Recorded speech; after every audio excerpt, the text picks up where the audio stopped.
Alan Mitchell sat at his mahogany desk in the home office, surrounded by neat stacks of tax documents. The March afternoon sun filtered through the blinds, casting parallel shadows across the W2S, 1099S, and receipts he'd been organizing for the past 3 hours. At 42, he'd developed a system. Everything categorized, color-coded, cross-referenced.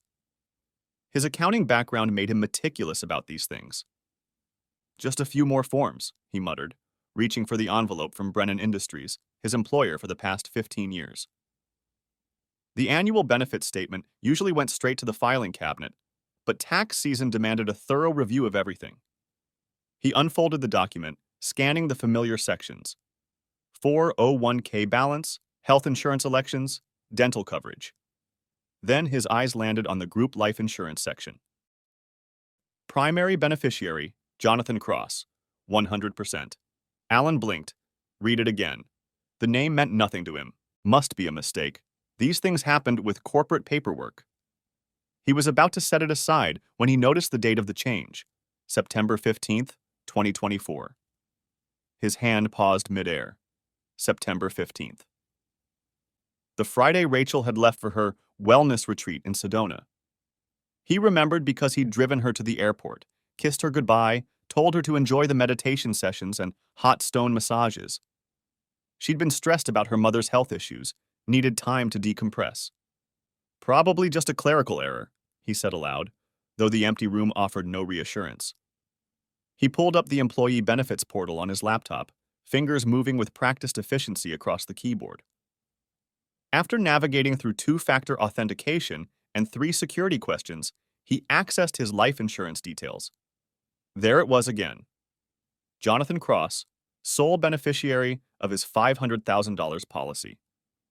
The electronic signature showed Rachel Mitchell, dated September 15th, 2024, 2:47 p.m. PST.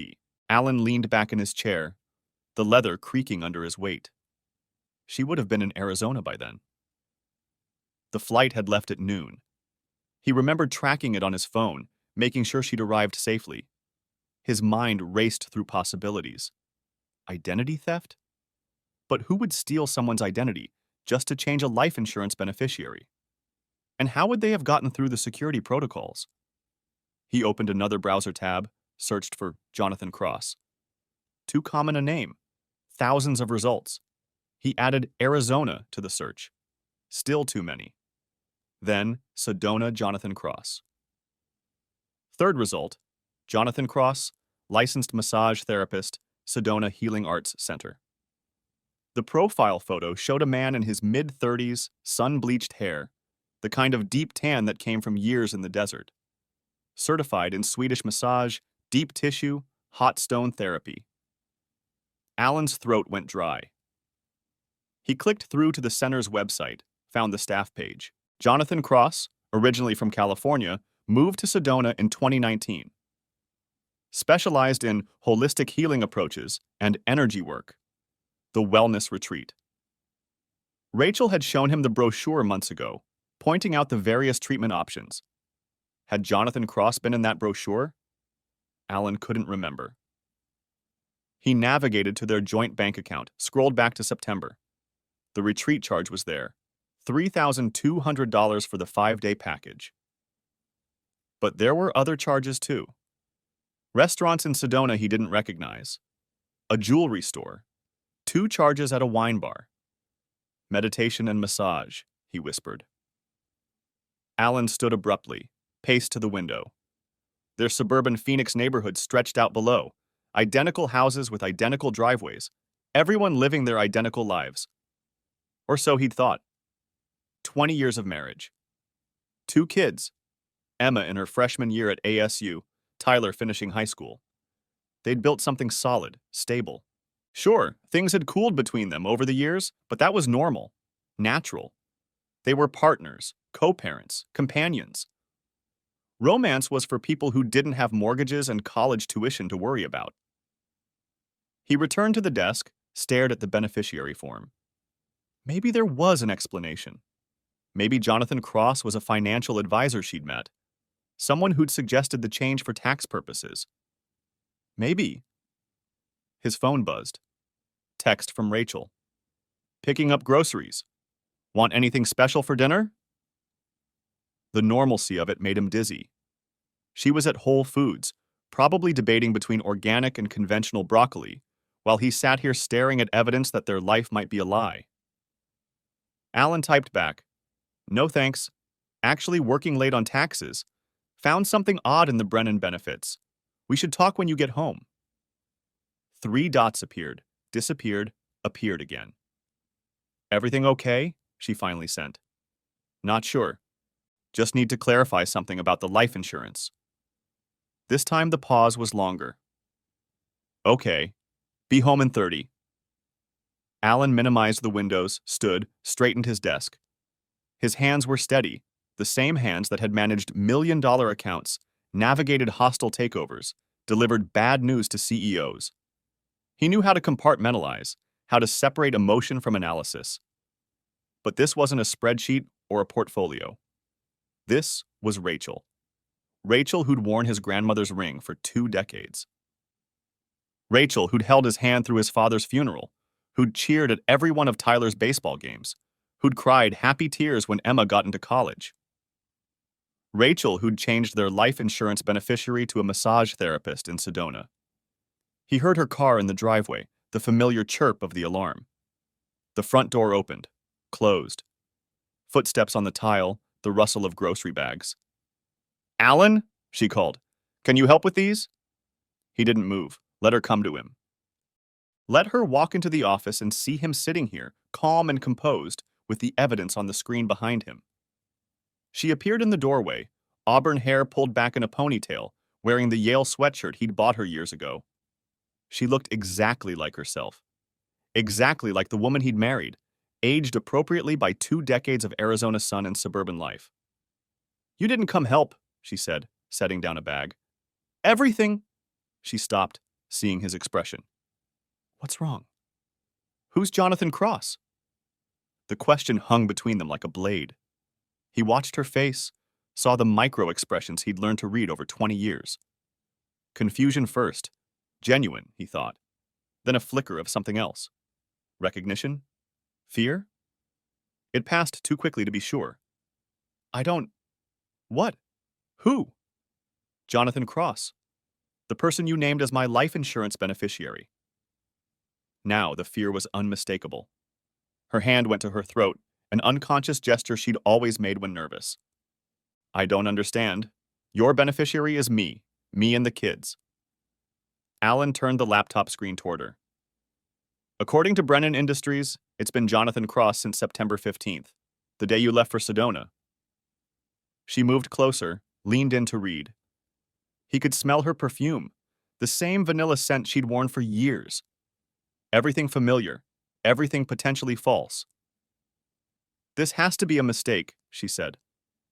I wouldn't—" "He's a massage therapist," Alan continued, voice level, "at the Sedona Healing Arts Center, where you had your retreat." Rachel straightened, took a step back. "This is insane. You think I changed your life insurance? Why would I even do that?" "That's what I'm trying to understand." "It's a mistake. A computer glitch. You know how these systems are. With your electronic signature? With security protocols?" She was shaking her head now, emphatic. "I don't know how this happened, but I didn't do it.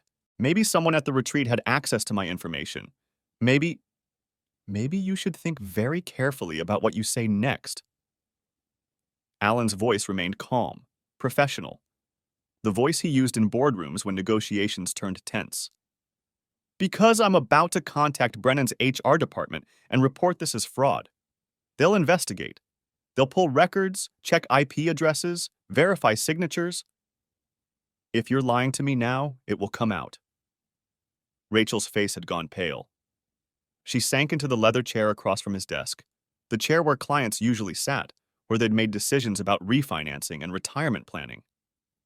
"I need—" she started, then stopped. Can you give me a minute?" "Take all the time you need. But understand, I'm filing that fraud report today unless you give me a reason not to." She nodded, eyes focused on her hands folded in her lap. The house felt impossibly quiet. Somewhere in the distance, a lawnmower started up, the normal sounds of suburban Saturday afternoon. When she finally looked up, tears had smudged her mascara. It's not what you think. Then tell me what it is. I met him at the retreat. Jonathan. But it wasn't. We didn't. She took a shuddering breath. Nothing physical happened. Alan felt something cold settle in his chest. Go on. He was my massage therapist. We talked during the sessions. He was easy to talk to. Kind. He listened. She wiped at her eyes. You and we've been like roommates for years. You know that.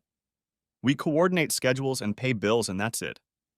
When was the last time we really talked? Really connected? So you changed my life insurance beneficiary to your massage therapist because we don't talk enough? No. I mean, yes, I changed it, but... She stood abruptly, paced to the window. He said it was a way to protect assets. That if something happened to you, having a neutral third party as beneficiary would prevent... complications. Complications? With your family, your brother. You know how James is about money. Jonathan said... Jonathan said? Alan's calm finally cracked. You discussed our finances with a stranger? He wasn't a stranger by then. We'd been talking all week, emailing after I got home. He understood things. Understood me. Emailing. Alan pulled out his phone. Show me. What? Show me the emails. If this was about financial planning, show me the correspondence. Rachel's silence stretched between them. Finally, I deleted them. Of course you did. It's not what you think. The words came out as a sob. I was confused, lonely. He made me feel seen. But I swear, Alan, nothing physical happened. Just emotional. Just financial. Just betrayal of 20 years of marriage. Don't make it sound like... Like what? Like you gave a stranger power over our family's security? Like you've been having an emotional affair?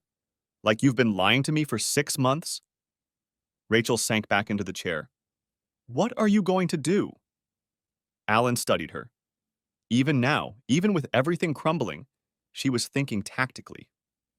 What are you going to do? Not what can we do, not how can we fix this. Already positioning herself for the next move. First, I'm going to secure our assets. Then I'm going to contact HR, then... Please. The word came out strangled. The kids. Think about Emma and Tyler. I am thinking about them. I'm thinking about how their mother signed away their financial security to a man she met at a spa. I'll change it back, right now. We can go online and... No. Alan closed the laptop with a decisive click. It's not that simple. You've compromised everything.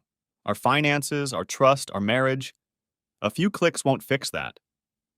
Then what will... He stood, moved around the desk. 20 years of shared space, and suddenly she felt like a stranger in his office. I don't know, but I know this. Jonathan Cross is about to learn what happens when you interfere with another man's family. And you're about to learn that actions have consequences. Alan, please? I need you to leave. Go to your sister's, go to a hotel, I don't care. But you can't stay here tonight. You're kicking me out? This is my house, too. Your house, your family, your husband's life insurance. You seem very concerned with ownership. Fine. But right now, I need space to think. To plan. To figure out how to protect what's left of our life. Rachel stood slowly, dignity warring with desperation on her face. This isn't over. No, Alan agreed. It's just beginning. Chapter 2. The Bureaucratic Weapon. Alan didn't sleep that night. Instead, he sat in his office, laptop open, building his case with the methodical precision that had made him Brennan Industries' chief financial analyst. By dawn, he had everything. Screenshots of the beneficiary change, the Sedona Healing Arts Center website, Jonathan Cross's professional licenses, even his social media profiles. The man's Instagram told a story. Sunrise yoga sessions, motivational quotes about authentic living, photos from hiking trails, and there, if you looked closely, a pattern. Starting in late September, the posts became more philosophical, more about unexpected connections and the universe's plan. One photo from October showed a sunrise over red rocks with the caption, "When someone sees your soul, distance becomes irrelevant." Alan screenshot that too. At exactly 8 a.m. Monday, he walked into Brennan Industries' corporate headquarters. The Phoenix office gleamed with glass and steel, all sharp angles and air conditioning fighting the desert heat. He badged in, took the elevator to the 14th floor, walked past his own department to human resources. "Morning, Alan." Denise Chen, the benefits administrator, looked up from her coffee. They'd worked together for a decade, had that easy familiarity of long-term colleagues. "What brings you to our floor?" "Need to discuss a sensitive issue. Is Patricia available?" Denise's smile faltered slightly. Patricia Thornton was the senior VP of Human Resources. You didn't request her for routine matters. "Let me check." She picked up her phone, murmured quietly, "She can see you in 15 minutes. Alan, is everything okay?" "That's what we need to determine." The 15 minutes passed slowly. Alan reviewed his notes, considered his approach. Patricia Thornton was sharp, fair, and utterly devoted to protecting the company. He'd need to present this correctly. "Alan." Patricia appeared exactly on time, as always. 60 years old, silver-haired, wearing a charcoal suit that probably cost more than most people's monthly salary. "Come in."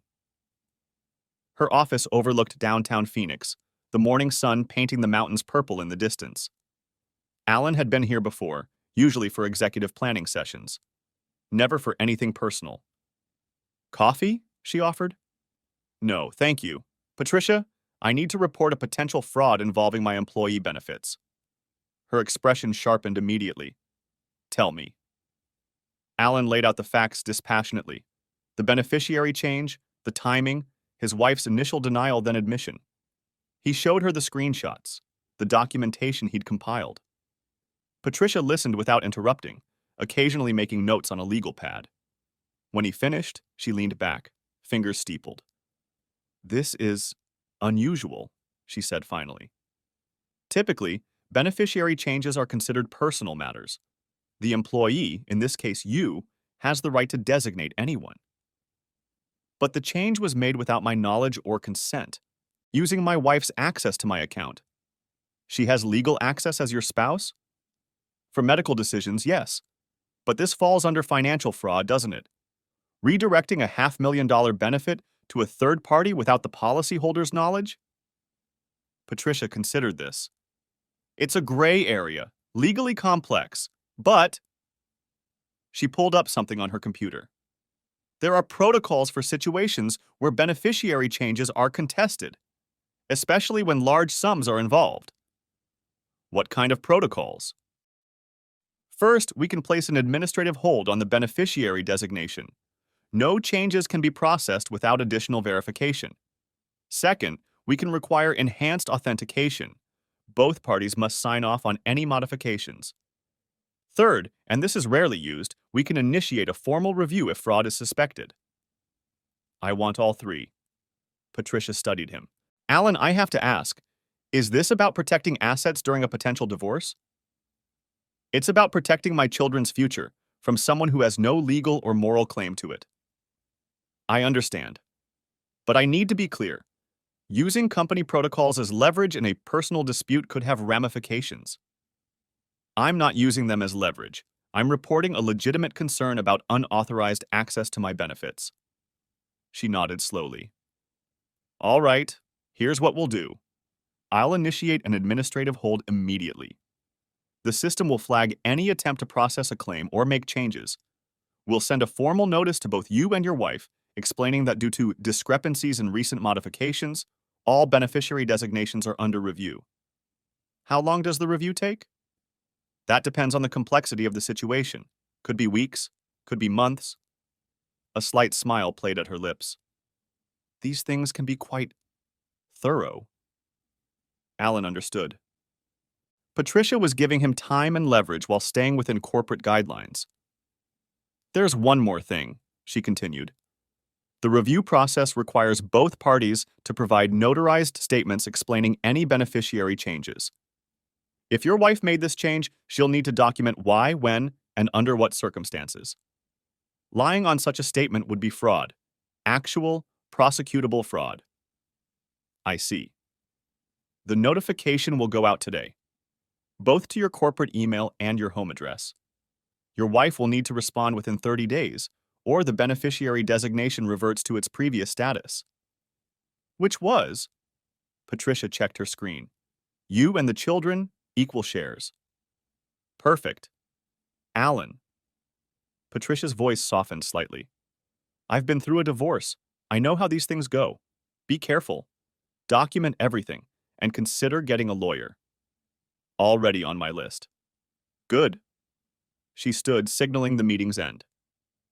Denise will have the formal paperwork ready by noon. And Alan? I'm sorry you're going through this. He shook her hand, headed for the door, then paused.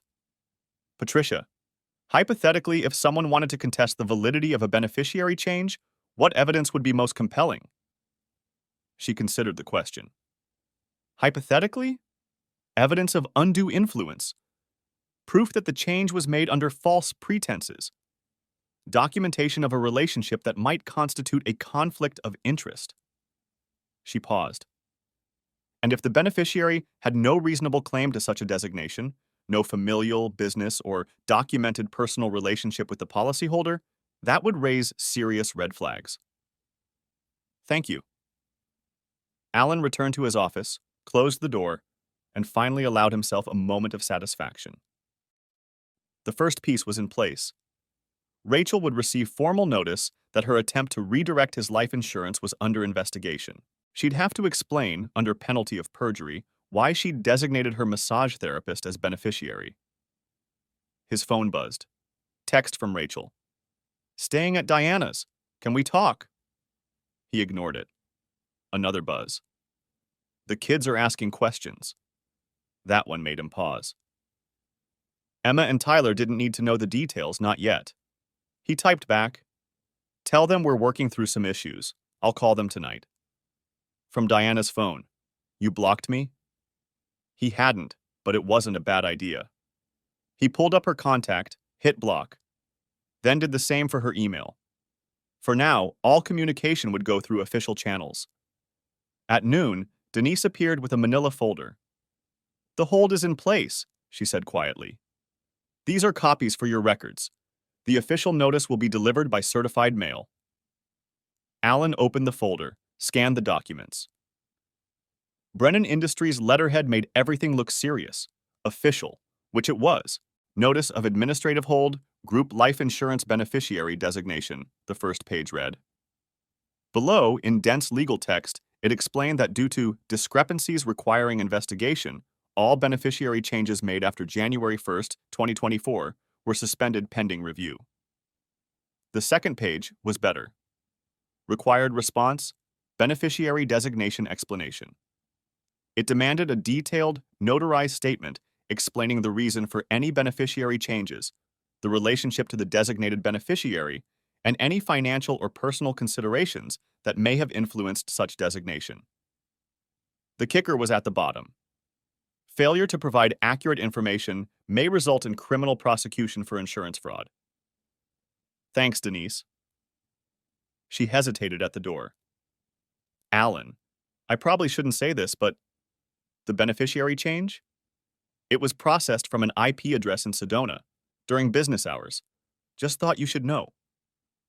After she left, Alan sat back, let that information settle. During business hours. While Rachel was supposedly at a spa, getting hot stone massages and finding her chakras, she'd been in someone's office or room, accessing his employee portal, changing his life insurance. His desk phone rang. The caller ID showed his brother's number. James. Hey, little brother, how's the corporate world? Alan closed his eyes. James was a real estate developer, all flash and questionable ethics. They spoke maybe twice a year, usually when James needed something. It's fine. What's up? Can't a guy call his brother? Actually, I'm in Phoenix next week. Thought we could grab dinner, catch up. The timing was too convenient. Did Rachel call you? A pause. Why would Rachel call me? Just answer the question. Jesus, Alan. Yeah, okay, she called. Said you guys were having problems. Said you might need family support. And? And what? That's it. She sounded upset. Alan gripped the phone tighter. James, did she mention anything about insurance? About beneficiaries? What? No, why would she? Never mind, I can't do dinner next week. Come on, Alan. Whatever's going on, we're family. Let me help. Like you helped when Dad was sick? When Mom needed care? That's not fair. Isn't it? Look, James, I appreciate the call. But if Rachel contacts you again, don't engage. This is between us. She's my sister-in-law, the mother of my nephew and niece. And she's also someone who might be trying to manipulate family members, so stay out of it. He hung up before James could respond. Another chess piece revealed. Rachel was already working angles, trying to build alliances. She'd probably called his mother next, his sister in California, anyone who might influence him. But she didn't understand the game had changed. This wasn't about family pressure or emotional appeals. This was about documentation, legal frameworks, corporate protocols. His territory, not hers. His computer chimed. New email from an address he didn't recognize the subject line. We should talk. Alan stared at it for a long moment. Jonathan Cross. The man had the audacity to email him directly. He opened it. Mr. Mitchell, I understand you've discovered the beneficiary designation. I want you to know that Rachel and I never intended for things to happen this way. The connection we found was unexpected and profound. The beneficiary change was meant to be temporary, a way to protect assets during what we assumed would be an amicable transition. I respect your position and your pain. I'm willing to meet, to explain, to help find a resolution that works for everyone. With compassion, Jonathan Cross. Alan read it 3 times. Amicable transition. Connection. Compassion. The language of a man who'd spent too much time in healing circles and not enough in the real world. He forwarded the email to his personal account, then to Patricia Thornton with a note. The designated beneficiary has made contact. Please add to the file. Then he composed a reply. Mr. Cross, any communication regarding this matter should be directed through Brennan Industries Human Resources or Legal Counsel. Do not contact me again. A. Mitchell. He hit send, then immediately created a new email filter sending anything from that address straight to a folder labeled Evidence. The afternoon passed in a blur of routine work. Alan found comfort in spreadsheets and projections, problems with clean solutions. But underneath, his mind worked on the larger puzzle. Rachel had made 3 critical errors. First, she'd underestimated him, assuming he wouldn't notice the beneficiary change or wouldn't act on it. Second, she'd involved an outsider, someone with no legal standing who could be easily pressured. Third, and most important, she'd created a paper trail. At 5 p.m., he packed up, headed home to an empty house. The silence felt different now, not lonely but purposeful. He had work to do. In his office, he opened a new document. Asset protection strategy, he typed at the top. Then began listing everything. Joint accounts, the house, cars, investment portfolios, college funds. 20 years of building a life, reduced to line items. His phone rang. Emma's number. Hi, sweetheart. Dad, what's going on? Mom's at Aunt Diana's crying, and she won't tell me anything. Alan chose his words carefully. Your mom and I are working through some difficult issues. Adult stuff. Nothing for you to worry about. Is this about divorce? Because Jen's parents just got divorced and... Emma, honey, let's not jump to conclusions. Right now, we're just taking some time to figure things out. But why can't Mom come home? It's complicated. But I promise, whatever happens, you and Tyler are our priority. That won't change. Tyler's freaking out. He has a game Thursday. Are you both still coming? I'll be there. I can't speak for your mom. Dad. Her voice got quiet. Did she do something bad? The question hit him unexpectedly hard. His little girl, trying to make sense of her crumbling world. People make mistakes, Em. Sometimes those mistakes have consequences. But that's between your mom and me. Your job is to focus on school. Be there for your brother. Can you do that? Yeah, I guess. Will you at least talk to her? When the time is right.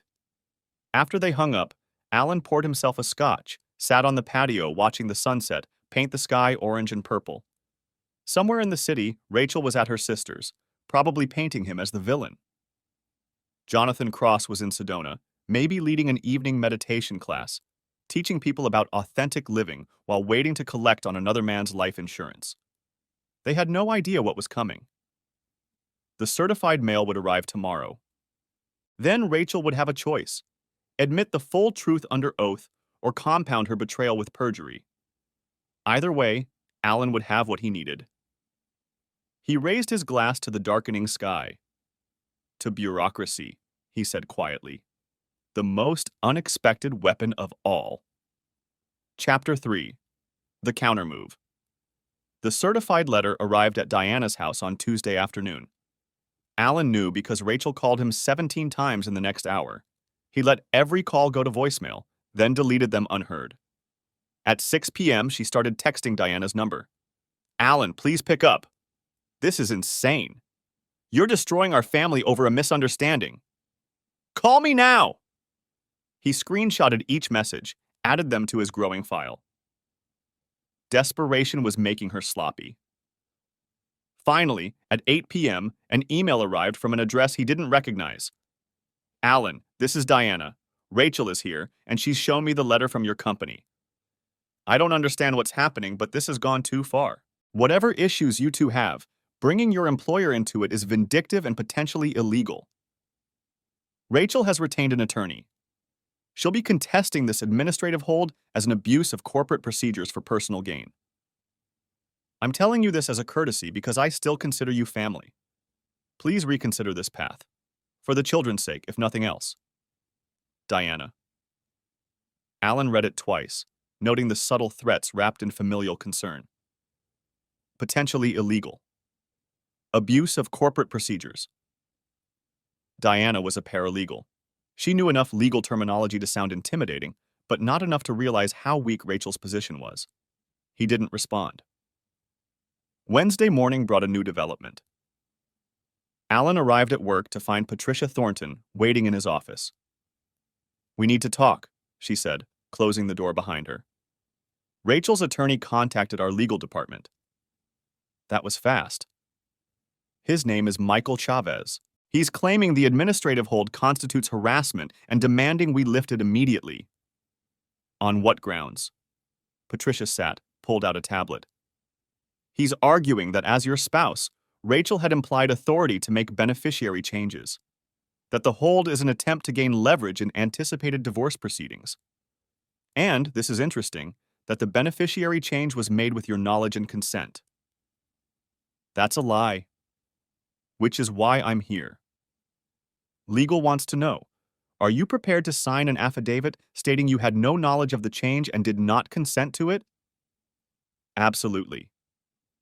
And are you prepared for this to become adversarial? Because if we maintain the hold, Chavez will likely escalate, possibly even sue the company for interfering in personal matters. Alan leaned back, considered. What's legal's position? They're cautious. But the fact that this involves a $500,000 benefit changes things. That's significant enough to warrant investigation, especially given the unusual nature of the beneficiary designation. Meaning? A massage therapist with no familial or business relationship to you? Legal finds that curious. So they'll support the hold? For now. But Alan, you need your own attorney. This is about to get complicated. That afternoon, Alan sat in the offices of Garfield, Chen and Associates, one of Phoenix's premier family law firms. Margaret Chen, no relation to Denise, was in her 50s, with sharp eyes and an even sharper legal mind. She'd been recommended by 3 different colleagues who'd survived brutal divorces. Tell me everything, she said. From the beginning. Don't leave out any detail, no matter how insignificant it seems. Alan talked for an hour. The dead bedroom, the growing distance, the Sedona retreat. The beneficiary change, his discovery, Rachel's confession. The emails from Jonathan Cross, the corporate hold, Chavez's threats. Margaret took notes on a yellow legal pad, occasionally asking clarifying questions.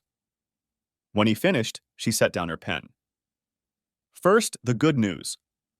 The beneficiary change, especially to someone she was potentially having an affair with, will play very badly in divorce proceedings. Arizona is a no-fault state, but judges still consider behavior when dividing assets. This looks like an attempt to redirect marital assets to a paramour. And the bad news? Chavez is no amateur. He'll argue that life insurance proceeds aren't marital assets. They only pay out upon death. He'll claim the administrative hold is abusive, that you're using your position at the company to harass your wife.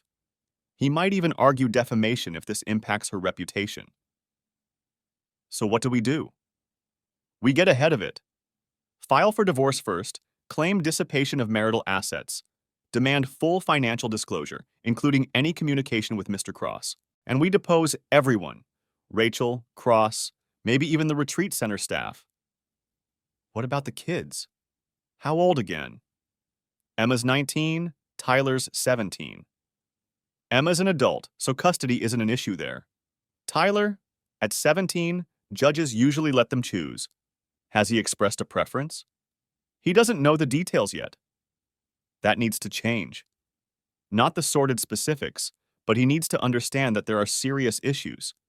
If Chavez is smart, and he is, he'll try to turn the children against you. Paint you as the vindictive spouse who involved your employer in a family matter.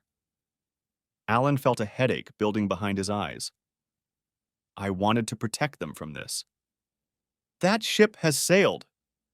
Right now, you need to control the narrative. Before Rachel does. That evening, Alan called a family meeting. Emma drove home from campus, and the three of them sat in the living room where they'd opened Christmas presents 2 months ago. Your mom and I are getting divorced, he said simply. I didn't want it to happen this way, but sometimes people make choices that can't be undone. Tyler, all 17-year-old bravado, crossed his arms. What did she do? That's between your mother and me. What matters is... Bullshit, Tyler interrupted. You kick her out, and now we're supposed to just accept it? What did she do? Alan looked at his son, Rachel's eyes, his stubborn jaw. She betrayed my trust, compromised our family's financial security. I can't be more specific than that right now. Did she cheat? Emma asked quietly. The question hung in the air. Alan weighed his options, chose carefully. She developed an inappropriate relationship with someone. Whether it was physical or not, that's still unclear. Jesus, Tyler muttered. Mom. People are complicated, Alan said. Your mother is still your mother. This doesn't change that. But there will be changes coming. Legal proceedings, possibly some publicity. I need you both to be prepared. Where will we live? Emma asked. That's to be determined. For now, everything stays as is. You're both welcome here always. Your college is paid for, Emma. Tyler, your college fund is secure. Whatever happens between your mother and me won't affect your futures. Unless you die, Tyler said bitterly. Then apparently some random guy gets everything. Alan blinked. How do you know about that? Mom told Aunt Diana. I heard them talking. Some guy named Jonathan? So much for protecting them from the details. That's being addressed. Is that why you involved your company? To stop her from giving him your life insurance? Yes. Emma was crying quietly. Tyler looked like he wanted to punch something. Alan's heart broke for them, but there was no soft way through this. I'm going to stay with Mom, Tyler announced. That's your choice. But Tyler, ask her to explain why she did it. Ask her to tell you the truth about Jonathan Cross. Maybe I will. After they left, Emma back to campus, Tyler to Diana's, Alan sat alone in the dark living room. The house felt different now, like a stage set after the actors had gone home. 20 years of memories embedded in these walls, and now it was just real estate. His phone buzzed. Unknown number. Mr. Mitchell, this is Michael Chavez. I'm representing your wife in this matter. Mr. Chavez, I'm represented by Margaret Chen. Please direct all communication through her. I'm calling as a courtesy. We're filing an emergency motion tomorrow to lift the administrative hold. We're also considering action against Brennan Industries for allowing personal disputes to influence corporate procedures. Is that all? No. Rachel has informed me about your attempts to alienate the children. That won't play well in court. I told them the truth. Your version of it. Mr. Mitchell, you're a financial analyst. You understand risk and reward. The risk here is enormous. Your reputation, your career, your relationship with your children. The reward? Petty vengeance against a woman whose only crime was seeking emotional comfort. Her only crime was fraud. That's a serious accusation, one you'll need to prove. In the meantime, every day this hold continues is another day of harassment. Another exhibit in our alienation of affection claim. Alienation of affection? She alienated her own affections when she what? Made a friend? Sought therapy? Changed a beneficiary designation as is her legal right? Be very careful, Mr. Mitchell. Your narrative has holes. Chavez hung up before Allen could respond. The man was good, planting seeds of doubt, reframing the story. Sought therapy.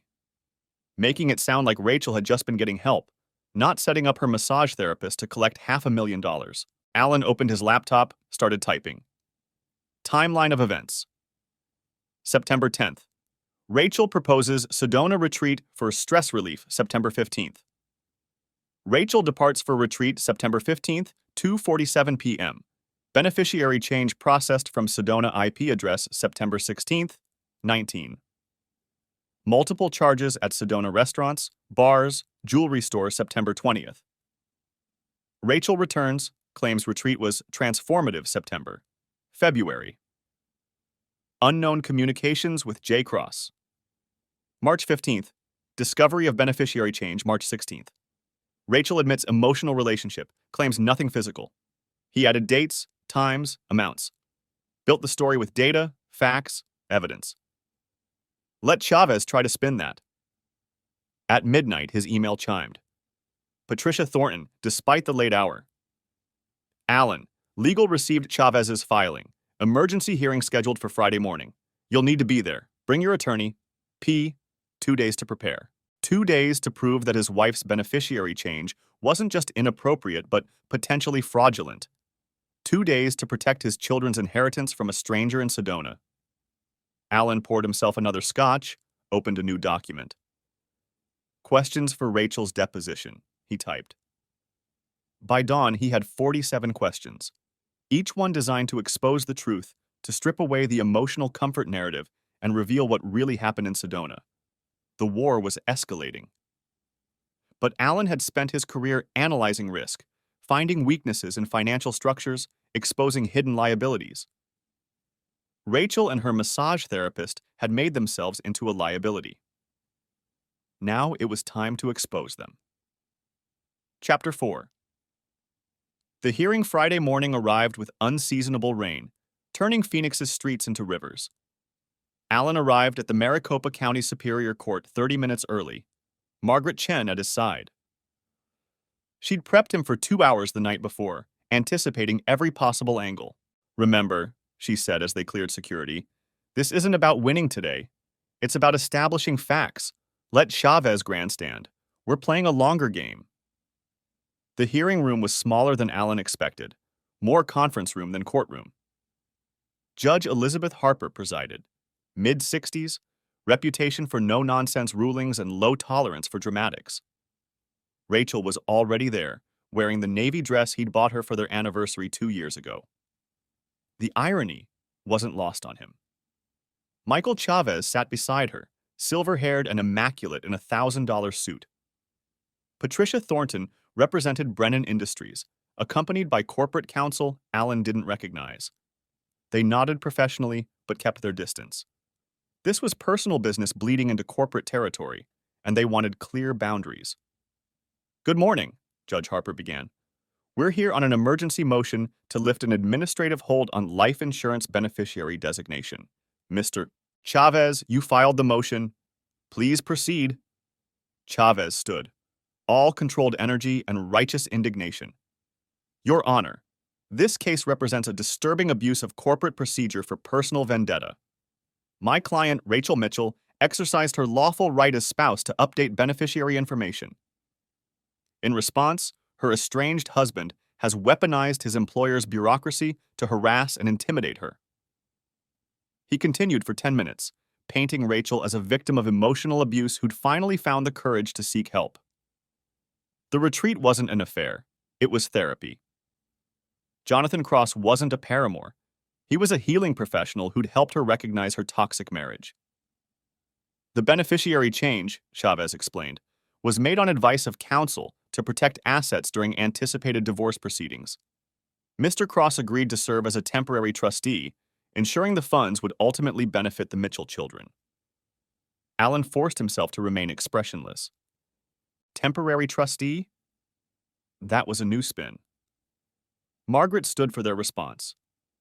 Your Honor, we have evidence that this temporary trustee relationship involved extensive personal communication between Mrs. Mitchell and Mr. Cross, beginning during a retreat where she was supposedly receiving professional services. The beneficiary change was made without Mr. Mitchell's knowledge, using his employee credentials from an IP address in Sedona. This isn't about corporate harassment, it's about potential fraud. Do you have proof of fraud? Judge Harper asked. We have circumstances that warrant investigation. A beneficiary change to a massage therapist with no prior relationship to the family, made during a spa retreat, hidden from the policyholder for 6 months. Brennan Industries has a fiduciary duty to investigate such irregular changes, especially involving significant sums. Patricia Thornton stood. If I may, Your Honor, Brennan Industries' position is neutral regarding the personal disputes between the Mitchells. However, our policies require investigation when beneficiary changes involve large amounts and unusual circumstances. The administrative hold is standard procedure, not harassment. Judge Harper reviewed the documents before her. Mrs. Mitchell, I'd like to hear from you directly. Can you explain the beneficiary change? Rachel stood slowly. Alan saw her hands trembling slightly. Your Honor, I was in a dark place last September. My marriage had been dead for years. We were roommates, not spouses. At the retreat, I met someone who listened, who helped me see that I deserved better. The beneficiary change. She paused, seemed to gather herself. It was symbolic, a way of taking control of my life. Symbolic? The judge's tone was skeptical. You symbolically assigned your husband's life insurance to your massage therapist? He was more than that. He became a friend, a counselor. And yes, we discussed protecting assets.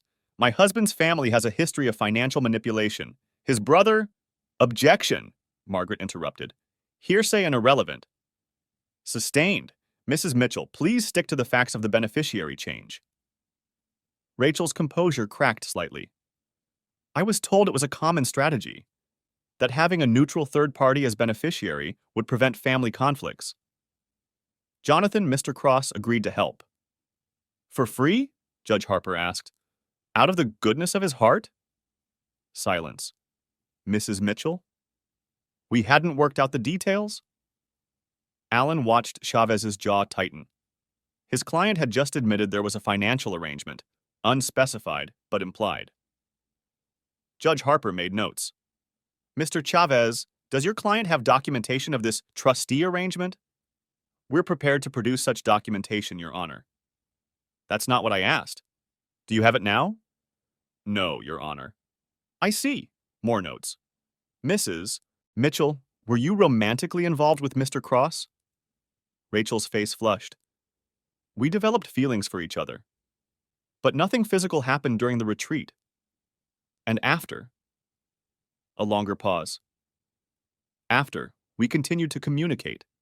The relationship evolved. So you were having an affair with the man you named as your husband's life insurance beneficiary? It wasn't like that. It's a yes or no question, Mrs. Mitchell. Rachel looked at Chavez, who nodded slightly. Yes, we became romantically involved. Alan felt Margaret's hand on his arm, a warning to stay calm. But inside, satisfaction bloomed. She'd admitted it, on the record. Judge Harper turned to corporate counsel. How long does Brennan Industries need to complete their investigation? Typically, 60 to 90 days, Your Honor. However, given the contentious nature of this case, we could expedite to 30 days. Mr. Chavez, your client will have those 30 days to provide documentation supporting her claim that this was a legitimate trustee arrangement. She'll also need to provide a full accounting of her relationship with Mr. Cross, including all communications. Failure to do so will result in the beneficiary designation reverting to its previous status. Your Honor, Chavez protested. Requiring disclosure of personal communications violates. Mr. Chavez, your client assigned a $500,000 benefit to her massage therapist turned lover. She's claiming it was for legitimate financial planning purposes. If she wants to maintain that designation, she needs to prove it. Otherwise, it looks exactly like what Mr. Mitchell claims, an attempt to redirect marital assets to a paramour. She turned to Alan and Margaret. Mr. Mitchell, the hold remains in place during the investigation. However, I'm also issuing a mutual restraining order on asset dissipation. Neither party may move, hide, or dispose of marital assets while this matter is pending. Your Honor, Margaret said, we'd also request that Mr. Cross be required to provide documentation. Mr. Cross is not a party to this proceeding. If you want information from him, subpoena him in your divorce proceedings. She gathered her papers. 30 days, people. I suggest you use them wisely. Outside the courthouse, rain still falling, Chavez intercepted them. This isn't over, he said quietly. You've humiliated her in there. Made her admit to an affair. That's going to cost you. Margaret stepped between them. Your client admitted to the truth. If that's humiliating, perhaps she should have made different choices. She was lonely, desperate. Your client, he looked at Alan, neglected her for years, treated her like furniture. Now he wants to play the victim because she found someone who actually sees her? Save it for the divorce trial, Margaret said. Right now, your client has 30 days to prove she wasn't trying to steal $500,000. Good luck with that. As Chavez stormed off, Alan finally spoke. She admitted the affair. Yes, but notice what else she admitted. There was a financial arrangement with Cross. Unspecified details. That's huge. So what now? Now we subpoena everything. Phone records, emails, bank statements. We depose Cross, find out exactly what promises were made. And Alan? She smiled grimly. We're going to want to dig into Mr. Cross's background, because I'm betting this isn't his first time playing this game. That evening, Alan sat in his office, Googling Jonathan Cross more thoroughly. The man's LinkedIn showed a spotty employment history, massage therapist here, wellness consultant there, a failed yoga studio in California. Then he found it. A court filing from San Diego, 5 years old. Jonathan Cross, defendant in a civil suit. The plaintiff? A widow named Patricia Lowe, claiming Cross had exercised undue influence to get himself named in her late husband's will. The case had been settled out of court, details sealed. But the pattern was there. Alan printed everything, highlighted the relevant sections. Jonathan Cross wasn't just a massage therapist who'd fallen for a client. He was a predator who targeted vulnerable women with access to money. His phone rang. Tyler. Dad? Hey, buddy, how are you doing? Mom's a mess. She's been crying all day. Says you humiliated her in court. Tyler. Is it true? Did she have an affair? Alan chose his words carefully. She admitted to a romantic relationship with someone else, yes. That massage guy? Yes. Silence. Then, why would she put him on your life insurance? That's what we're trying to figure out. Diana says you're being vindictive, that you're trying to destroy Mom out of jealousy. Do you believe that? A longer pause. I don't know what to believe anymore. Tyler, I need you to understand something. This isn't about jealousy or revenge. It's about protecting our family's future. Your college fund, Emma's future, the life we've built. Your mom made choices that put all of that at risk. I'm trying to fix it. By dragging her through court? By holding her accountable. There's a difference. I guess. Tyler sounded exhausted. Dad, can I come home? Diana's couch sucks, and Mom just cries all the time. Of course, your room's exactly as you left it. Thanks. And Dad? I'm still mad at you. At both of you. This whole thing sucks. I know, son. I know. After Tyler hung up, Alan returned to his research. More searches, more digging. Jonathan Cross's Instagram had been made private since the hearing, but cached versions still existed. Photos from expensive resorts, always with older women, always with captions about transformative connections and soul-level healing. Alan created a new folder. Pattern of behavior. Inside, he saved every photo, every review, every mention of Jonathan Cross he could find. By midnight, he had enough to show that Rachel wasn't special. She was just the latest mark. The thought should have hurt. Instead, it crystallized his resolve. Rachel thought she'd found love, but she'd found a con artist. She'd risked their children's security for a man who saw her as a payday. Monday morning, Alan would hand this file to Margaret Chen. Let her use it to destroy Jonathan Cross's credibility, to show the court exactly what kind of man Rachel had chosen over her family. The rain had stopped, leaving Phoenix washed clean. Alan stood on his patio, looking out at the city lights. Somewhere out there, Rachel was at her sister's, probably planning her next move with Chavez. Jonathan Cross was in Sedona, maybe worried about subpoenas, maybe already looking for his next mark. They had no idea what was coming. The hearing had been just the opening gambit. Now, with Rachel's affair admitted on record and Cross's history exposed, the real battle could begin. 30 days to provide documentation of a legitimate trustee arrangement. 30 days to explain why a serial predator deserved $500,000 of the Mitchell family's money. Alan smiled grimly. They'd need every minute.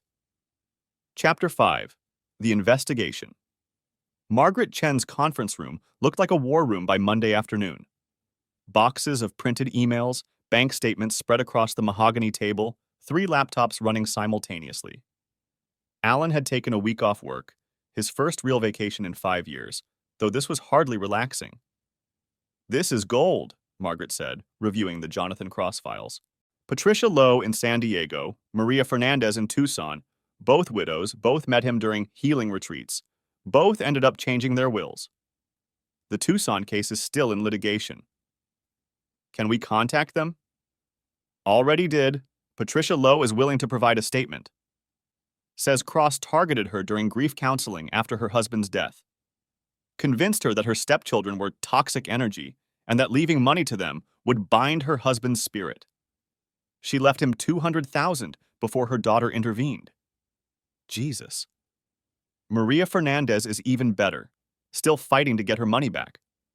Says Cross claimed to channel her late husband's spirit, told her hubby wanted her to support Jonathan's healing mission. She gave him nearly $500,000 over 2 years. Alan felt sick. And Rachel fell for this guy? Lonely people make poor decisions, but this pattern helps us immensely. Shows he specifically targets vulnerable women with access to money. Margaret pulled up a document on her laptop. Now, let's talk about Rachel's production.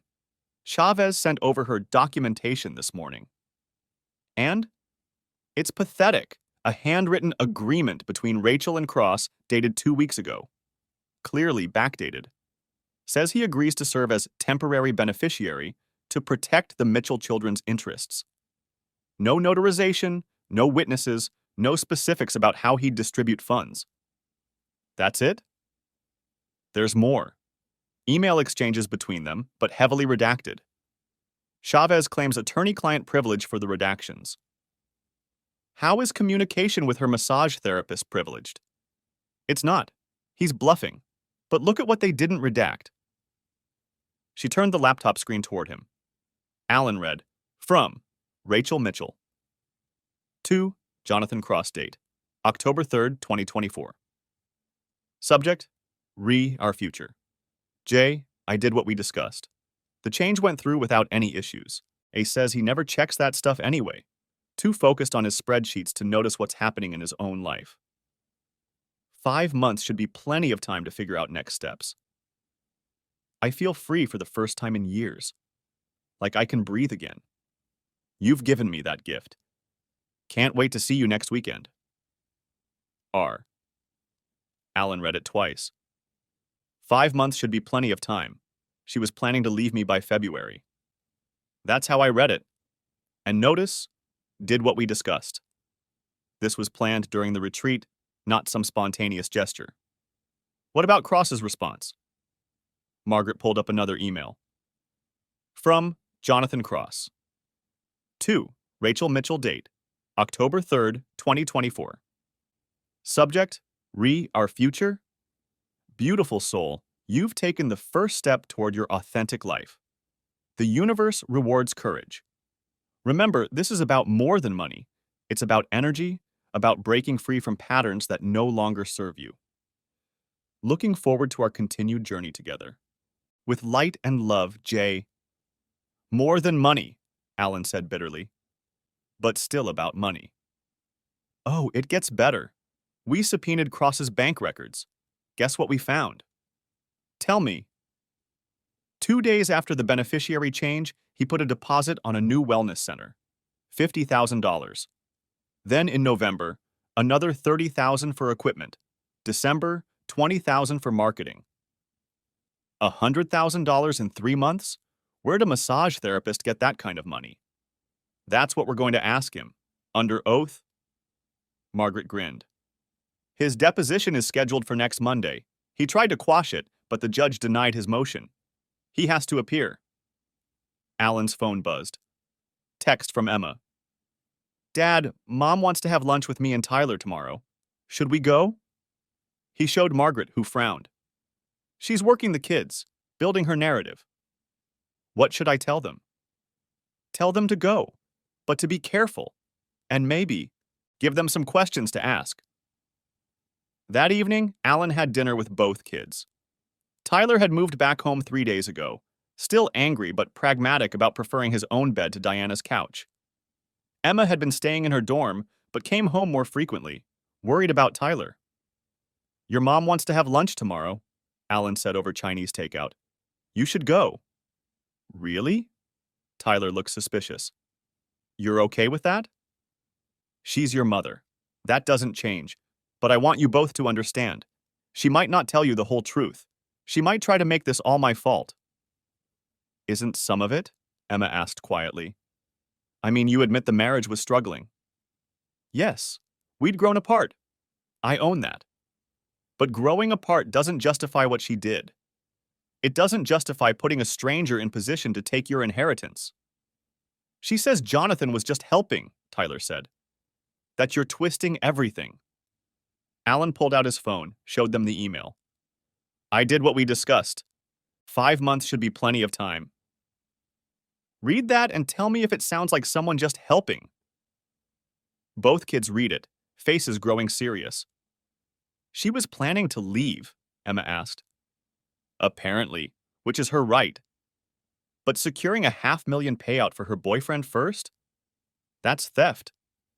Alleged boyfriend, Tyler corrected, but his heart wasn't in it. Ask her about Patricia Lowe, Alan said. Ask her about Maria Fernandez. 2 other women Jonathan Cross convinced to give him money. See what she says. The next evening, both kids returned from lunch subdued. How'd it go? Alan asked. Emma spoke first.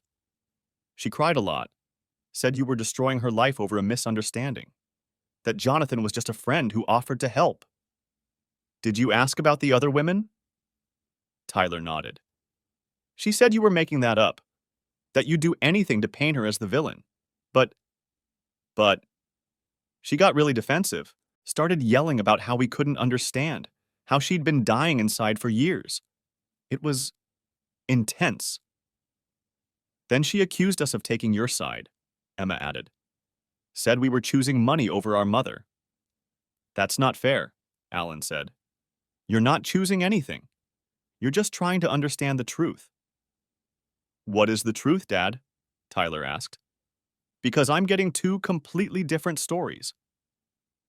Alan considered his response. The truth is that your mother met someone during a vulnerable time. That person convinced her to make financial decisions that benefited him, not our family. Whether she sees it that way or not, that's what happened. She says she loves him, Emma said quietly. That he's the first person to really see her in years. The word stung, but Alan pushed past it. Maybe she does. But love doesn't require secretly changing life insurance beneficiaries. Love doesn't require hiding money from your family. Friday brought another development, Margaret called, excitement in her voice. We got the phone records. Rachel and Cross exchanged over 2,000 texts between September and December. Phone calls totaling 43 hours. That's a lot of therapeutic consultation. It gets better. We found calls to 3 different attorney offices in October. She was shopping for divorce lawyers before you even knew anything was wrong. But she didn't file. No. Want to guess why? Alan thought about it. The money. She was waiting for something related to the money. Bingo. I think she was waiting to see if she could get more. The life insurance was just the start. That weekend, Alan found himself going through photo albums. 20 years of memories, their wedding, Emma's birth, family vacations, Tyler's Little League championships. In every photo, they looked happy. When had it become a performance? His phone rang. Unknown number, but local area code. Alan Mitchell? Mr. Mitchell, this is Patricia Lowe. Your attorney contacted me about Jonathan Cross? Mrs. Lowe. Thank you for calling. I wanted to warn you personally. That man is dangerous. Not physically, but emotionally, spiritually. He finds women at their lowest point and makes them believe he's their salvation. By the time you realize what's happening, he's already taken everything. How did you realize? My daughter staged an intervention. Showed me how he'd isolated me from family, convinced me everyone else was toxic. Classic manipulation tactics. But I was so desperate for connection, for someone to understand my grief, that I couldn't see it. I'm sorry you went through that. Don't be sorry. Be smart. Your wife is in his web now. She won't see the truth until she's lost everything. Maybe not even then. After they hung up, Alan sat in the gathering darkness. Monday, Jonathan Cross would sit for his deposition. He'd have to answer questions about his history, his finances, his relationship with Rachel. The truth would come out. But would it matter? Would Rachel see him for what he was, or was she too far gone? Tyler appeared in the doorway. Dad, you okay? Just thinking. About Mom? About all of us. How we got here. Tyler sat beside him. For what it's worth, I'm starting to see it. The emails, the phone records, those other women. Mom got played. Maybe. Or maybe she wanted to believe in something enough that she ignored the warning signs. Either way, it sucks. Yeah, it does. They sat in comfortable silence, father and son, watching the desert sun paint the sky in shades of loss and possibility. Monday would bring new revelations, new battles. But for now, this moment of understanding was enough. The investigation was building a clear picture. Jonathan Cross was a predator, Rachel was his latest victim, and Alan's family was collateral damage. The question was whether Rachel would see the truth in time to salvage anything. Her dignity, her relationship with her children, her financial future. Alan suspected he already knew the answer, but he had to try. For 20 years of marriage, for their children, for the woman she used to be before Jonathan Cross whispered poison in her ear. Monday couldn't come fast enough. Chapter 6. The Deposition.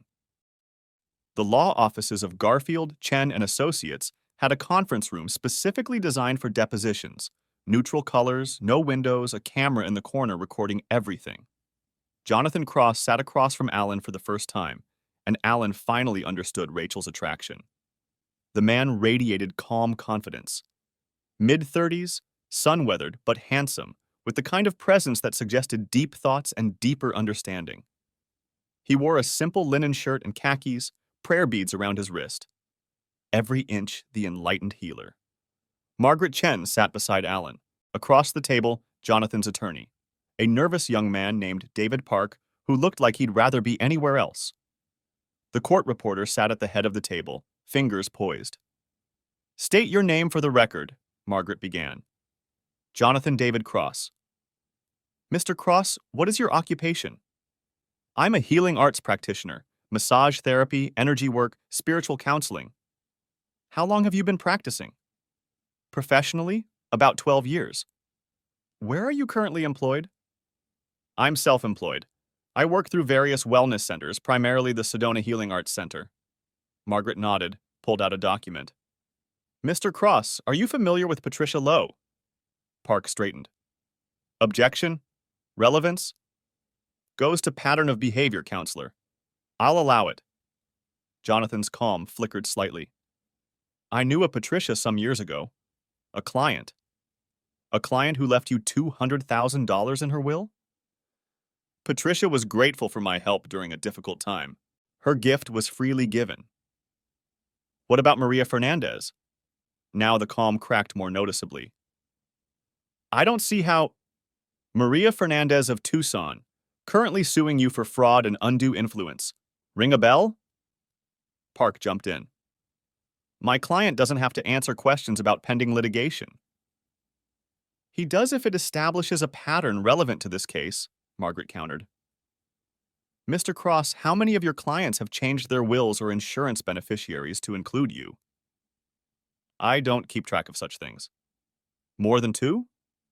"I couldn't say." "More than 5? Silence. "Mr. Cross?" "Perhaps. People sometimes wish to support my work." Margaret made a note. "Let's talk about Rachel Mitchell. When did you first meet?" "September 15th of last year. She was assigned to me for a therapeutic massage." "How many sessions did you have during her 5-day retreat?" 4, I believe." "And during these sessions, did you discuss personal matters?" "Clients often share during bodywork. It's part of the healing process." "What did Mrs. Mitchell share?" Jonathan shifted slightly. "She was unhappy, felt unseen in her marriage, struggling with questions of purpose and meaning." "Did you encourage these discussions?" "I created a safe space for her to express herself." "Did you share personal information about yourself?" "Some. It helps build therapeutic rapport." Margaret pulled out a printed email. "Mr. Cross, I'm showing you what's been marked as Exhibit A. Can you identify this?" Jonathan read it, jaw tightening. "It appears to be an email I sent to Rachel." "Can you read the highlighted portion?" He cleared his throat. "Your courage in changing the beneficiary shows you're ready to embrace your new life. The universe is aligning to support your transformation." He set down the paper. "Taken out of context. What context would make encouraging a married woman to change her husband's life insurance beneficiary to you appropriate?" "I wasn't encouraging. I was acknowledging her decision." "A decision you had no part in?" "Correct." Margaret smiled coldly. "Mr. Cross, I'm now showing you Exhibit B text messages from September 16th. Can you read the highlighted exchange?" Jonathan's attorney leaned in, whispered urgently. Jonathan shook his head. "Mr. Cross?" From Rachel. "I'm scared. What if A finds out?" From me. "Trust the process. In 5 months, you'll be free to live authentically. The insurance is just a safety net." "A safety net for whom?" "For her. For her transition." "Why would she need you as a beneficiary for her transition?" She explained that her husband's family was controlling, that they'd use money to manipulate her and the children. Having a neutral party. Neutral? You were texting her about living authentically. "Were you romantically involved?" Park objected again. "The witness's personal relationships aren't relevant." "They are when he's positioned to receive $500,000, Margaret shot back. "Answer the question. the court reporter said quietly. Jonathan straightened. Rachel and I developed feelings for each other, but not until after the retreat. How soon after? We began corresponding immediately. Romantically? As friends first, then, yes, romantically. Alan watched Rachel's lover admit the truth and felt oddly detached. This man had destroyed his marriage, but sitting here he seemed small, calculating. Margaret continued relentlessly. Mr. Cross, let's discuss your finances. In September, before meeting Mrs. Mitchell, what was your bank balance? I don't recall exactly. I have your bank statements here, $3,247.83. Does that sound right? Possibly. Yet in October, you put down a $50,000 deposit on a wellness center. Where did that money come from? Jonathan's calm finally shattered completely. I had investors. Who? Private individuals who believed in my vision. Names? He glanced at his attorney, who nodded reluctantly. I prefer not to say. Mr. Cross, you're under oath. Who gave you $50,000? Long pause. Various clients who wish to support my work. Including Rachel Mitchell? No, Rachel gave me nothing. Nothing? No gifts? No loans? Small gifts, token amounts. Margaret pulled out more bank records. Is $15,000 a token amount? Because that's what was withdrawn from the Mitchell joint account in October. Alan felt his stomach drop. 15,000? He'd missed that? That was a loan, Jonathan said quickly. For the center. She'll be repaid with interest. From the life insurance proceeds? No, from the business profits. A business that doesn't exist yet? It will. Margaret leaned forward. Mr. Cross, did you or did you not advise Rachel Mitchell to change her husband's life insurance beneficiary to you? I discussed options with her. Yes or no? Did you advise her to make the change? She was seeking guidance. Yes or no? Yes. But did you promise to distribute the funds to her children if something happened to Mr. Mitchell? We discussed that possibility. Do you have any written agreement to that effect? Rachel has our understanding. The handwritten note dated 2 weeks ago? Silence. Mr. Cross, when was that document actually created? His attorney whispered urgently again. Jonathan shook his head. I invoke my Fifth Amendment right against self-incrimination. Margaret smiled. No further questions at this time. During the break, Alan stepped outside, needing air. His phone had been buzzing throughout. Texts from Emma and Tyler, watching via the live stream link Margaret had arranged. Mom gave him $15,000. Tyler's text read, Dad, I'm so sorry, from Emma. This is worse than we thought. He was about to respond when he saw Rachel in the parking lot, getting out of her car. She saw him, hesitated, then walked over. Don't, he said. Alan, please. Alan, you don't understand. $15,000, Rachel? From our joint account? Her face crumpled. It was a loan. For his healing center. He's going to help so many people. Like Patricia Lowe? Like Maria Fernandez? Those women are lying. Bitter. They pursued him, and when he rejected them. Rachel, stop. Alan's voice was exhausted. He just admitted under oath that he advised you to change the beneficiary, that you were planning to leave me, that you gave him our money. It's not what it sounds like. It's exactly what it sounds like. You fell for a con man. And now our kids know their mother gave away their college fund to her boyfriend. Don't you dare. Tyler's watching the live stream. Emma too. They heard every word. Rachel went pale. You let our children watch? They deserve to know why their family is being destroyed, why their inheritance is at risk, why their mother chose a stranger over them. I chose love! The words exploded out of her. For the first time in 20 years, I chose something for myself. Not for you, not for the kids, for me. And look where it got you.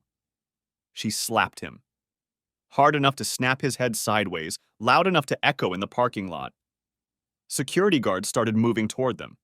I'm done, she said, voice shaking. Done trying to explain. Done apologizing for finally finding happiness. You want a war? You've got one. She stormed back to her car, tires squealing as she left. Alan touched his stinging cheek, saw Margaret approaching. That's going to leave a mark, Margaret said, examining his face. Both physically and legally. Security cameras caught everything. I don't want to press charges. You might not have a choice. That was assault, witnessed and recorded. At minimum, it's going in the file. She guided him back inside. The judge will love hearing how she responded to questioning with violence. The afternoon session focused on financial documentation. Jonathan Cross, increasingly agitated, admitted to receiving gifts from at least 6 other clients over the past 5 years. Each time, the pattern was the same: vulnerable woman, spiritual counseling, financial entanglement. By 4 p.m., Park was practically begging for breaks every 20 minutes to confer with his client. Jonathan's enlightened demeanor had completely evaporated, replaced by barely controlled anger. Mr. Cross, Margaret said during the final hour, you testified earlier that you and Mrs. Mitchell planned for her to be free in 5 months. What exactly were you planning? I don't recall using those words. Margaret played back the court reporter's transcript. Your text message. In 5 months, you'll be free to live authentically. What did that mean? It meant she would be emotionally ready to make changes in her life. What kind of changes? Personal growth, spiritual evolution. Divorce? That was her decision to make. But you discussed it. She mentioned it as a possibility. And the life insurance beneficiary change, that was to provide funds for this new authentic life? Park objected. Speculation. I'll rephrase. Mr. Cross, what was your understanding of why Mrs. Mitchell changed the beneficiary designation? Jonathan looked trapped. She said she wanted to ensure her children's future was protected. Protected from whom? Her husband's family. She said they were manipulative. Did you ever meet any of Mr. Mitchell's family? No. Did you verify any of her claims about them? I trusted her judgment. Just like Patricia Lowe trusted yours when you told her that her stepchildren were toxic energy? Objection. Park slammed his hand on the table. Withdrawn. Margaret smiled. Mr. Cross, one final question. If Mr. Gao Mitchell had died while you were the beneficiary, what would you have done with the $500,000? Jonathan straightened, seemed to gather the remnants of his composure. I would have honored my agreement with Rachel. The money would have been used for the children's benefit. All of it? After reasonable compensation for my role as trustee. What's reasonable compensation for holding money? That would have been determined. 10%? 20? 50? I don't deal in percentages. I deal in energy exchange. How much energy does $500,000 exchange for? Park stood. We're done here. My client has cooperated fully. Any further questions can be submitted in writing. As they packed up, Alan caught Jonathan's eye. The healer stared back, and for a moment, the mask dropped completely. Alan saw calculation, greed, and something else. Fear. Jonathan Cross knew his game was exposed. Outside, Margaret was jubilant. That was beautiful, was... He admitted to the affair, the financial planning, taking money from vulnerable women. The judge will destroy him. What about Rachel? She's in deeper trouble now. The $15,000 wasn't disclosed in her financial statements. That's hiding marital assets, plus the assault in the parking lot. Margaret shook her head. Her attorney must be having a meltdown. Alan's phone rang. Emma. Dad, we saw everything. The live stream, then Mom in the parking lot. Are you okay? I'm fine, sweetheart. Tyler's really upset. He didn't know about the money. $15,000. That's like half his college fund. We'll figure it out. Where are you both? At home. Tyler locked himself in his room. Dad, is Mom going to jail? No, honey, it's not that serious. Just complicated. She hit you. We saw it. That's not complicated, that's assault.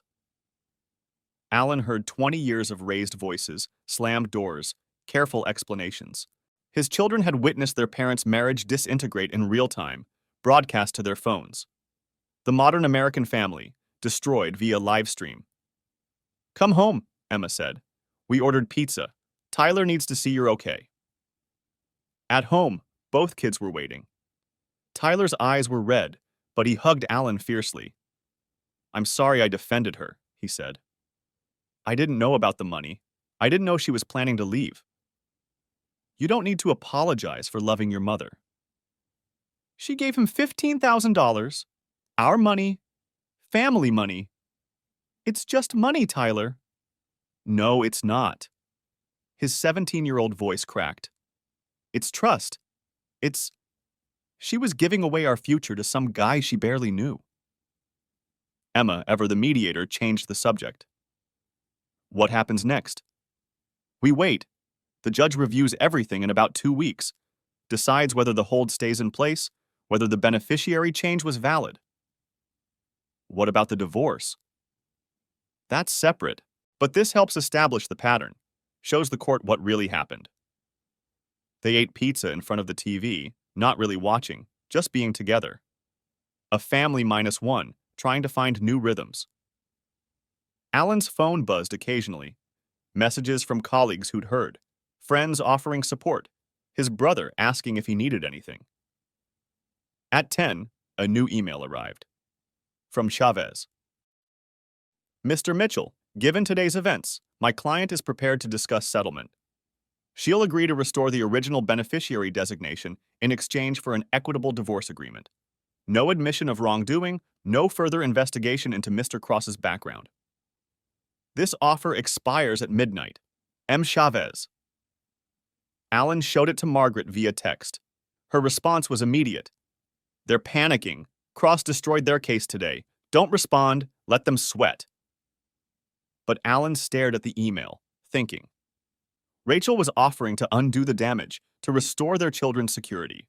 All he had to do was let Jonathan Cross walk away. Dad? Emma noticed his expression. What's wrong? He showed them the email. Both kids read it silently. Take it, Tyler said immediately. Get our stuff back and be done. It's not that simple. If we accept, Jonathan Cross gets away with it, free to target other women. That's not our problem, Tyler argued. Our problem is protecting our family. What about the next family he destroys? Emma spoke quietly. Dad's right. This guy is a predator. How many other women like Mom are out there? I don't care about other women. I care about us. Alan understood his son's position. The practical choice was to take the deal, secure their future, move on. But something in him rebelled at letting Cross walk away unscathed. I need to think about it, he said finally. The deadline's midnight. Let me consider the options. At 11:30, Alan sat in his office, the email still open on his screen. Margaret had sent 3 more texts urging him to reject it. We have them on the run, she wrote. Press the advantage. But Tyler's words echoed. I care about us. His phone rang. Unknown number. Mr. Mitchell, this is Patricia Lowe. I heard about today's deposition. How did it go? Alan summarized the highlights, Cross's admissions, the pattern of behavior, Rachel's assault in the parking lot. He's panicking, Patricia said. When they panic, they make mistakes. Don't let him off the hook. They're offering to restore the beneficiary designation if I back off. Silence. Then, I wish someone had stopped him before he got to me, before he got to Maria, before he got to your wife. Men like him don't stop unless someone makes them. My son wants me to take the deal, protect our family. Your family's already damaged. The question is whether other families will be. After she hung up, Alan sat in the darkness. 5 minutes to midnight. 5 minutes to decide whether to take the safe path or the right path. At 11:59, he typed his response. Mr. Chavez, no deal. See you in court. A. Mitchell. He hit send at exactly midnight, then poured himself a scotch. Tomorrow, Chavez would tell Rachel her offer was rejected. She'd realize Alan wasn't backing down, wasn't going to let her or Cross escape consequences. The war would escalate. But some things were worth fighting for, not just his family's security, but the principle that predators shouldn't walk free just because their victims were willing. Alan raised his glass to the darkness. To the next family, he said quietly, may they never meet Jonathan Cross. Chapter 7. The escalation Rachel's response came 48 hours later, delivered by a process server at Alan's office. Not just divorce papers, that was expected. This was a civil suit for intentional infliction of emotional distress, defamation, and harassment. She was seeking $2 million in damages. She's lost her mind, Margaret said, reviewing the filing over the phone. Emotional distress? After she assaulted you in a parking lot? No judge will take this seriously. What about the defamation claim? Based on what? Everything we've presented is documented fact. She's throwing spaghetti at the wall. Margaret paused. But this tells us something important. She's desperate. And desperate people make mistakes. The next mistake came from an unexpected source. Alan was reviewing quarterly reports when Patricia Thornton appeared in his office. We have a problem, she said, closing the door. Someone leaked the deposition transcript to Phoenix Business Journal. They're running a story tomorrow about the beneficiary dispute. Alan's stomach dropped. How bad? The headline is Brennan Industries CFO in Insurance Fraud Scandal. They've got everything. The affair, the money, Cross's history. HR is in damage control mode. I'm not the CFO. I'm a senior analyst. The media doesn't care about accuracy. They care about clicks. Patricia sat down, her expression grave. The board is concerned. They're questioning whether personal drama is affecting your work performance. My performance has been exemplary despite... I know. I've gone to bat for you. But Alan, if this escalates further, if it starts affecting the company's reputation... She didn't need to finish. 20 years of building his career, and it could evaporate because his wife fell for a con man. What do you need me to do? Fix this. Quietly. Quickly. Before it becomes a bigger problem. That evening, Alan found reporters waiting outside his house. Emma called, panicking. They were outside her dorm, too. Tyler texted from school that kids were asking if his mom was really having an affair with a cult leader. Dad, this is insane, Emma said over the phone. There are photos of Mom and that guy on social media. Someone's posting everything. Alan pulled up Instagram, found the account. Posts about Jonathan Cross, his history, his victims, photos of him with Rachel at restaurants in Sedona, screenshots of their texts. Someone was systematically destroying both their reputations. His phone rang. Chavez. Mitchell, call off your dogs. What are you talking about? This smear campaign, the social media attacks, the reporters, this is harassment. I have nothing to do with any of that. Bullshit. You rejected our settlement offer and immediately launched. Chavez, think. Why would I want publicity that threatens my own job? Someone else is doing this. Silence. Then, who? Alan had a suspicion. How many other women has Cross targeted? Maybe one of them wants revenge.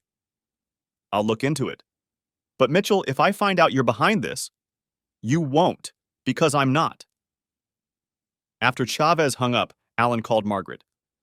We need to find out who's behind the social media campaign. Already on it. My investigator traced the IP address. You're not going to believe this. It's coming from Tucson. Maria Fernandez? Bingo. Looks like she's tired of waiting for justice through the courts. Can we stop her? Do we want to? She's doing our work for us. She's also destroying my reputation, and my kids are getting harassed. Margaret sighed. I'll reach out to her attorney. See if we can coordinate efforts without the public bloodletting. The next morning, Phoenix Business Journal's story went live. It was worse than Alan expected. They'd interviewed 3 of Cross's former victims, gotten quotes from sources close to the family, painting Rachel as a desperate housewife seeking meaning. Alan was portrayed as a cold, calculating executive who used corporate bureaucracy as a weapon. By noon, HR had called him in again. This time, it wasn't Patricia. It was the CEO, Robert Steinberg himself. Alan, sit down. Steinberg was in his 70s, had built Brennan Industries from nothing. He didn't waste words. This situation has become untenable. Sir, I understand the optics are bad. Optics? Alan, we have reporters calling our institutional investors asking if we have proper controls in place. The board is asking why a senior executive is embroiled in an insurance fraud scandal. I'm the victim here, not the perpetrator. The market doesn't distinguish. Scandal is scandal. Steinberg leaned forward. I like you, Alan. You've been valuable to this company, but I need this resolved. Now. What are you asking? Take a leave of absence. Paid for now. Get your house in order. Make this go away. You have 30 days. And if I can't? Steinberg's expression was answer enough. Alan left the building carrying a banker's box of personal items, feeling like a cliche? 20 years of work, reduced to a cardboard box and a deadline. At home, both kids were waiting. Emma had driven home from campus. Tyler had left school early.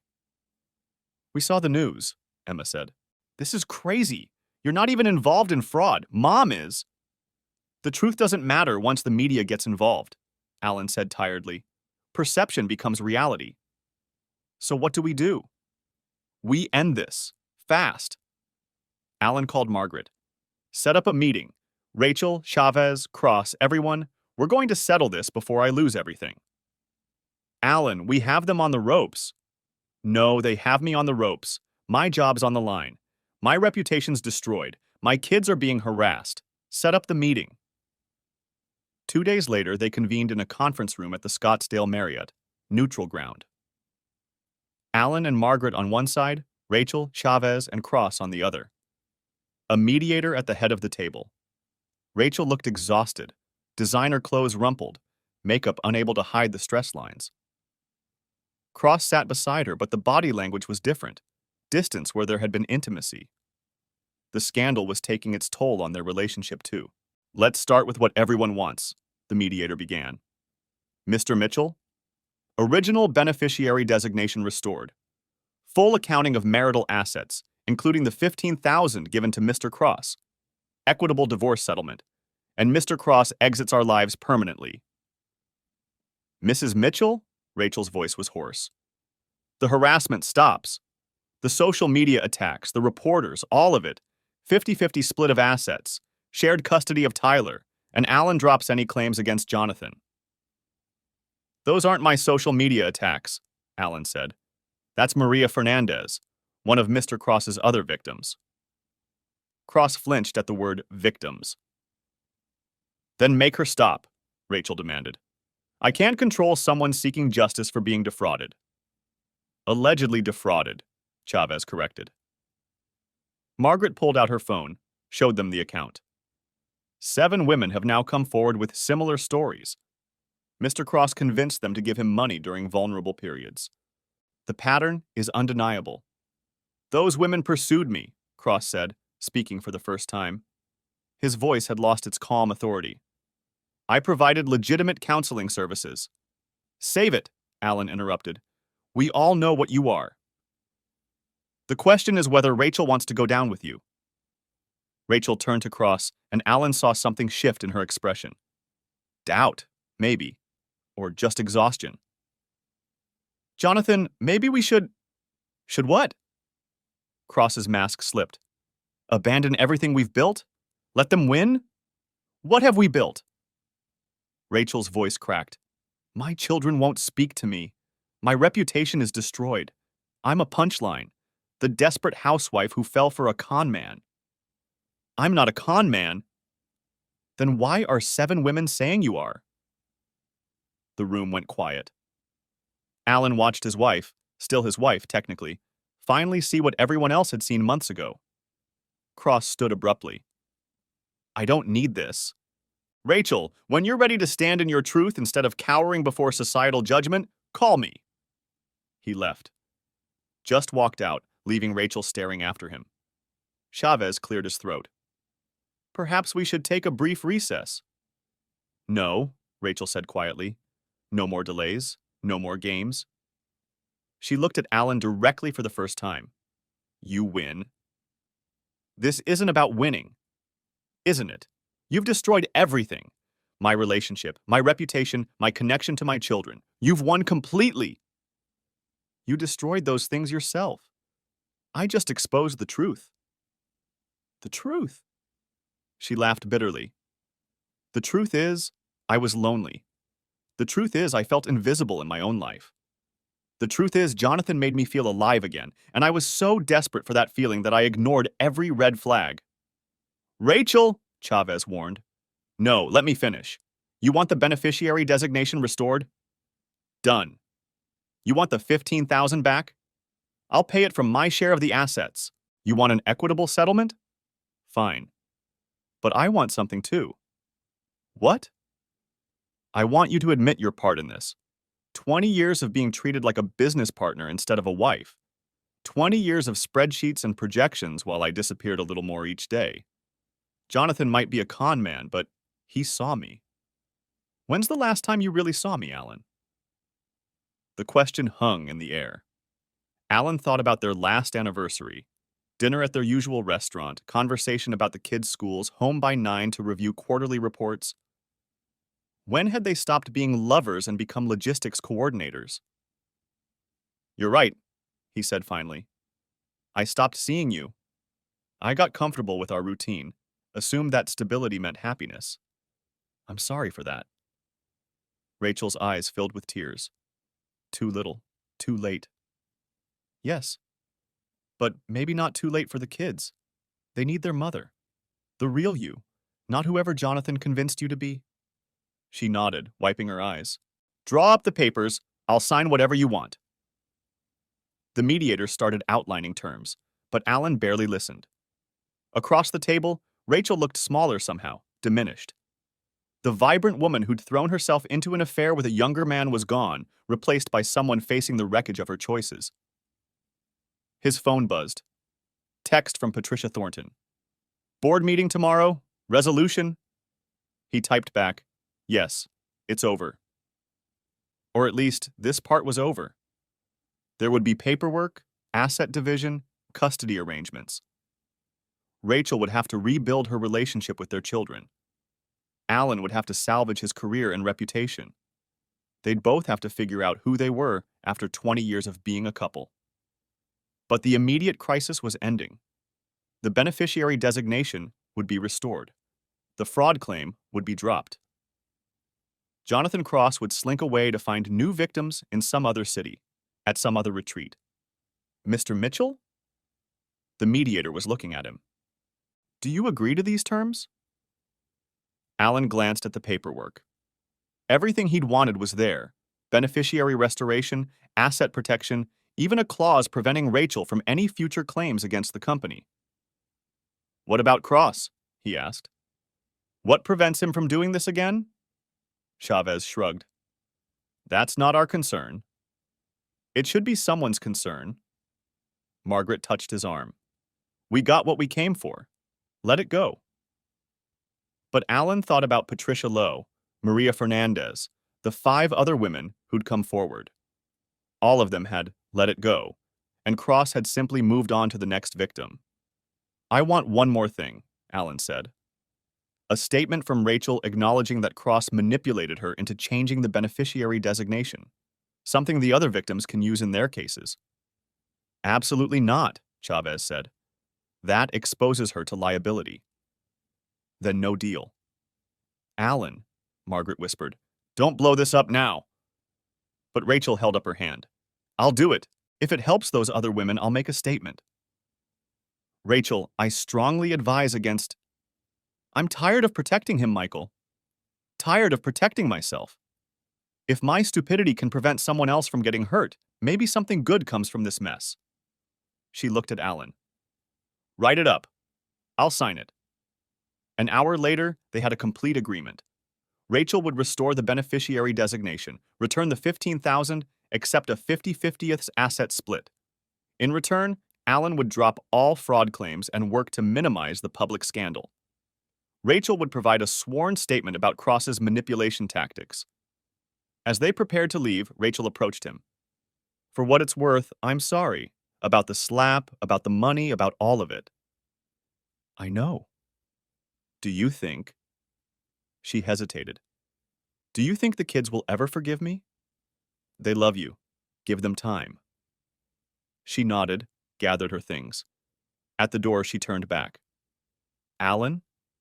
That night you found out, you said I fell for a con man. You were right, but I need you to know. What I felt was real. Maybe that makes me pathetic, but I really thought he loved me. I'm sure you did. He made me feel 25 again. Desirable. Important. Like I had something to offer besides carpooling and PTA meetings. She smiled sadly. Oldest story in the world, right? Middle-aged woman falls for younger man who tells her what she wants to hear. We all want to feel seen, Rachel. Yeah, just wish I hadn't paid $15,000 for the privilege. She left then, Chavez trailing behind. Alan sat in the empty conference room, victory feeling hollow. He'd protected his assets, exposed a predator, saved his job. But he'd also watched his wife, the mother of his children, his partner for 2 decades, broken by her own desperate need for connection. Margaret patted his shoulder. You did the right thing. Those other women deserve justice. Do they? Or do they deserve to move on without their mistakes being dragged through court? That's not for us to decide. You gave them a tool. Whether they use it is up to them. That evening, Alan took his kids to their favorite restaurant, the place they'd gone for celebrations since Emma was in elementary school. But this didn't feel like a celebration. So it's over? Tyler asked, picking at his pasta. The legal stuff, yes. The divorce will take a few months to finalize, but the crisis is over. What about Mom? She'll be okay. She's going to therapy, getting help. Maybe this was rock bottom, and now she can climb back up. Emma, ever perceptive, studied him. You feel bad for her. I feel bad for all of us. We all lost something in this. She chose to throw it away, Tyler said angrily. She chose him over us. She chose the feeling he gave her. There's a difference. You're defending her? I'm trying to understand her. There's a difference between understanding and excusing. They finished dinner quietly, each lost in their own thoughts. 20 years of family dinners, and now they were learning to be a different kind of family. Smaller, wounded, but still connected.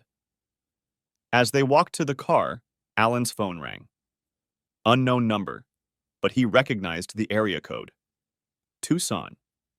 Mr. Mitchell, this is Maria Fernandez. I heard you got Rachel to provide a statement about Jonathan. Word travels fast. In the community of his victims, yes, thank you. With her statement and the others, we might finally have enough to stop him. What will you do? File criminal charges. Fraud, elder abuse in Patricia's case, theft by deception. He's destroyed too many lives to walk away clean. Good luck. Mr. Mitchell? I'm sorry about the social media campaign. I was angry, wanted to hurt him. I didn't think about your family getting caught in the crossfire. We survived. Still, I'll take everything down tonight. You've been through enough. After she hung up, Alan looked at his children. The social media attacks will stop. Maria Fernandez is removing everything. Who's Maria Fernandez? Emma asked. Another woman who fell for the wrong person, but she's fighting back. Like you did. Alan considered that. I suppose so, though I had more to lose. But you won, Tyler said. You beat them. Did I? Your mother's devastated. I nearly lost my job. You two have been traumatized. If that's winning, I'd hate to see losing. They drove home in silence, Phoenix lights glittering below. Somewhere in the city, Rachel was probably in her sister's guest room, facing the ruins of her choices. Jonathan Cross was likely already searching for his next mark, another lonely woman with access to money. But tonight, Alan's family was intact, wounded but whole. The beneficiary designation would be restored Monday morning. The fraud investigation would be closed. Life would go on. As they pulled into the driveway, Tyler spoke up. Dad? I don't want to end up like you and Mom. Married for 20 years, then suddenly strangers.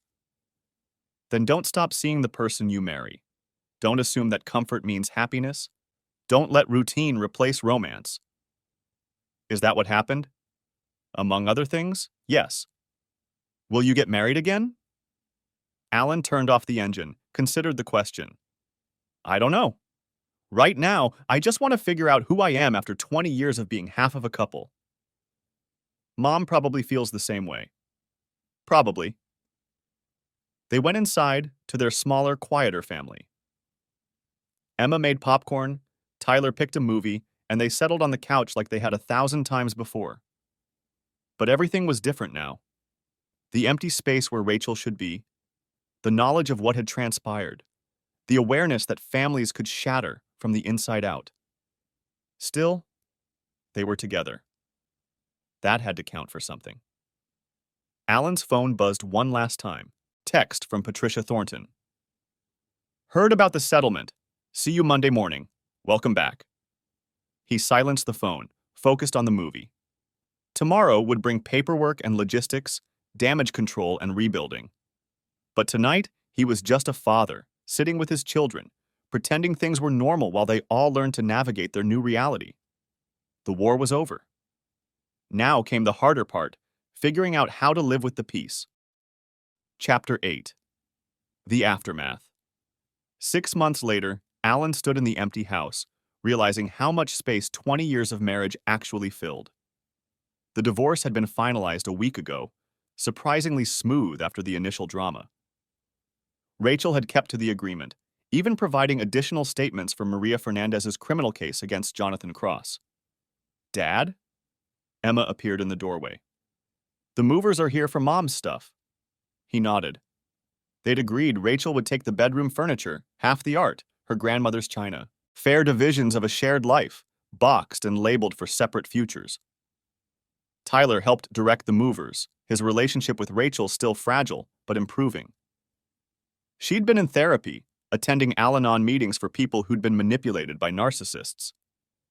The victim narrative bothered Alan, but if it helped her heal, he kept his mouth shut.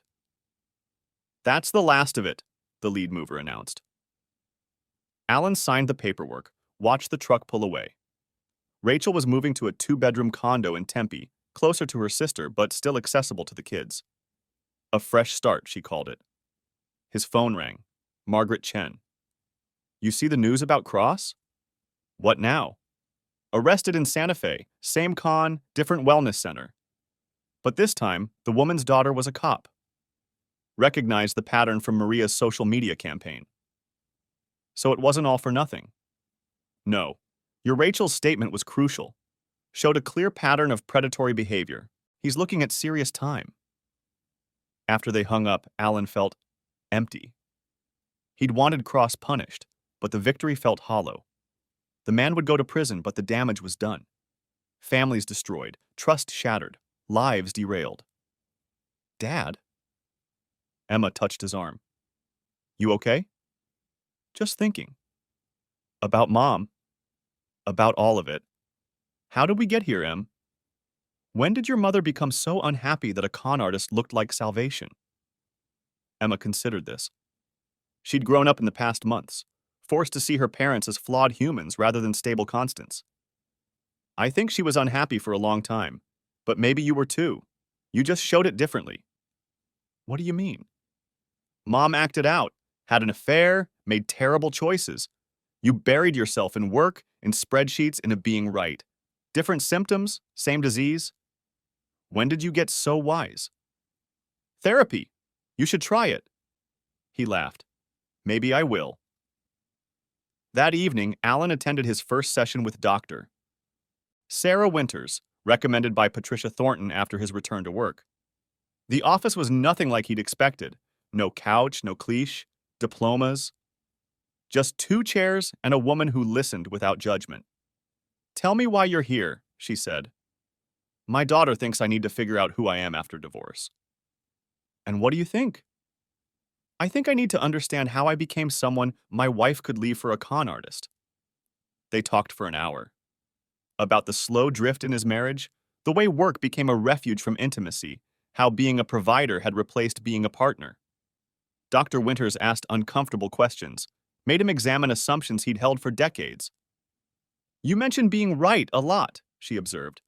Right about the beneficiary change, right about cross, right about the legal strategy. How important is being right to you? It's, I'm a financial analyst.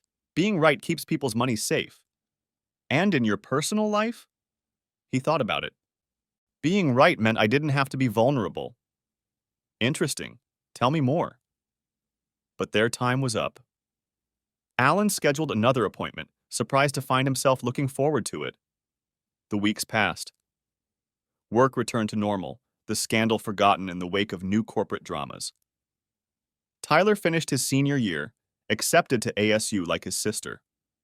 Emma changed her major from business to psychology, inspired by the family crisis, to understand human behavior.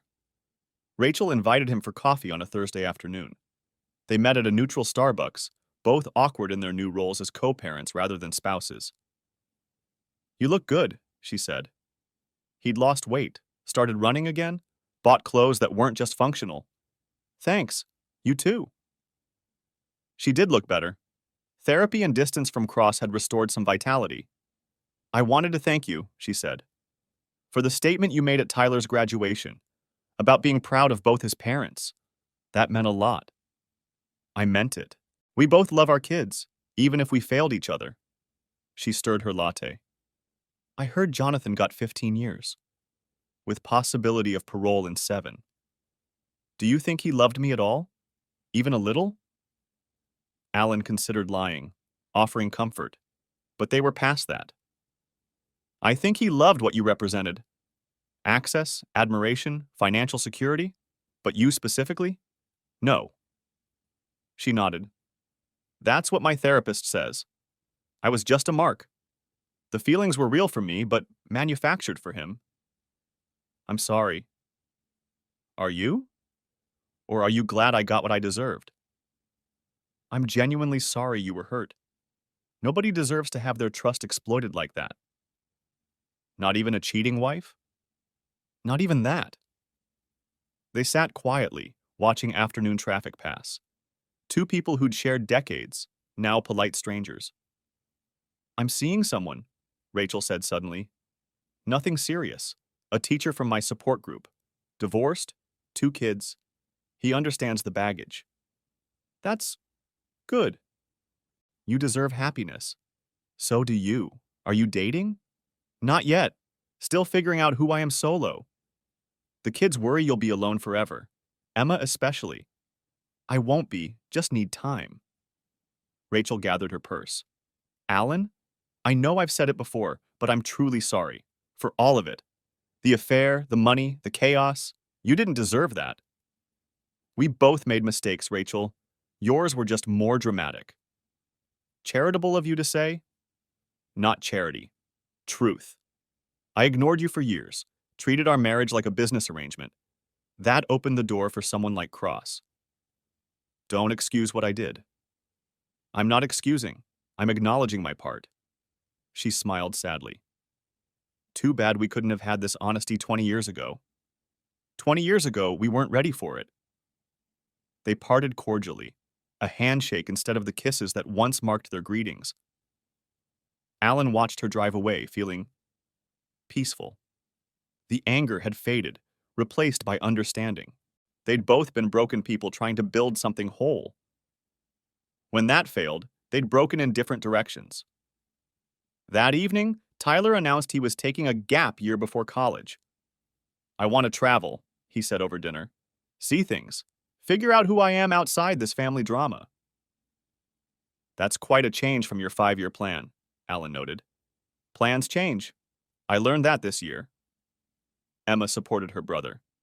I think it's smart. We've all been in crisis mode. Some distance might help. Where would you go?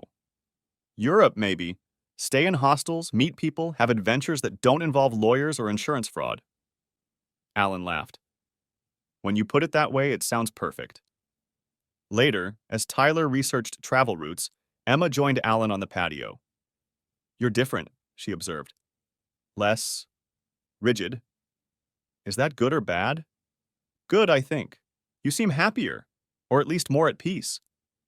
I'm trying. Therapy helps. So does having you kids still in my life. Did you think we'd abandon you? I thought you might blame me. For exposing Mom's affair, for the public scandal, for breaking up the family. The family was already broken, Dad. You just revealed the cracks. They watched the sunset paint the desert in shades of gold and purple. The same view he'd shared with Rachel for 20 years, now witnessed with his daughter.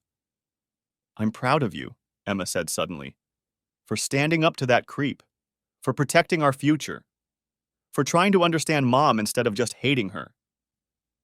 I did hate her for a while, but you moved past it. That takes strength. Or exhaustion. Hate takes so much energy. See?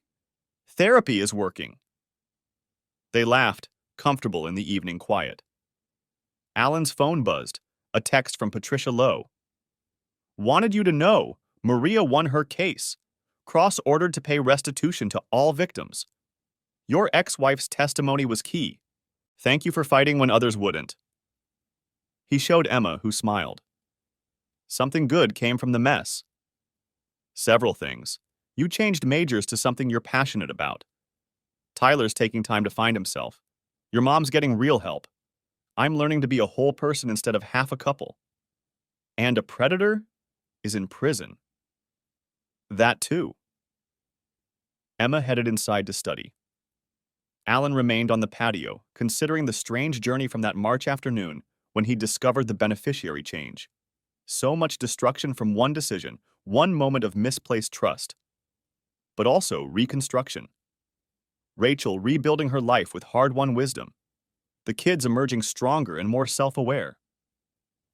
Alan himself, learning to be vulnerable in therapy, to admit his own failures. His phone rang. Margaret Chen. Alan, sorry to call so late, thought you'd want to know. Jonathan Cross is being investigated by the FBI. Turns out he's been running this con across state lines for over a decade. Your case broke it wide open. How many victims? At least 20 that they've found, maybe more. You did good, pushing forward when you could have settled quietly. After she hung up, Alan felt the last weight lift. 20 families who might get justice, or at least answers. 20 women who'd learned they weren't alone in being fooled. He went inside, found Tyler deep in travel blogs, and Emma highlighting psychology textbooks. His family, smaller but intact. Different but enduring. Hey, Dad, Tyler called out. Want to help plan my route? I'm thinking Barcelona to start. Sure. Alan joined his son at the computer, ready to engage with dreams instead of spreadsheets. Outside, the Phoenix night hummed with possibility. Somewhere, Rachel was maybe having dinner with her new boyfriend, learning to trust carefully. Jonathan Cross was in a federal prison, his charm useless against concrete walls. Maria Fernandez and Patricia Lowe were free from their shame, validated by justice. And Alan Mitchell, who'd started this journey as a betrayed husband clinging to control, was finally learning to let go. To trust the messy, uncertain process of building a new life from the ashes of the old. The beneficiary designation had been changed back months ago. But only now did Alan understand that the real beneficiaries of this whole ordeal weren't named on any insurance form. They were the people who'd survived, evolved, and emerged different but unbroken. His daughter was right. Therapy was working. Barcelona sounds perfect, he told Tyler. Let's figure out how to get you there.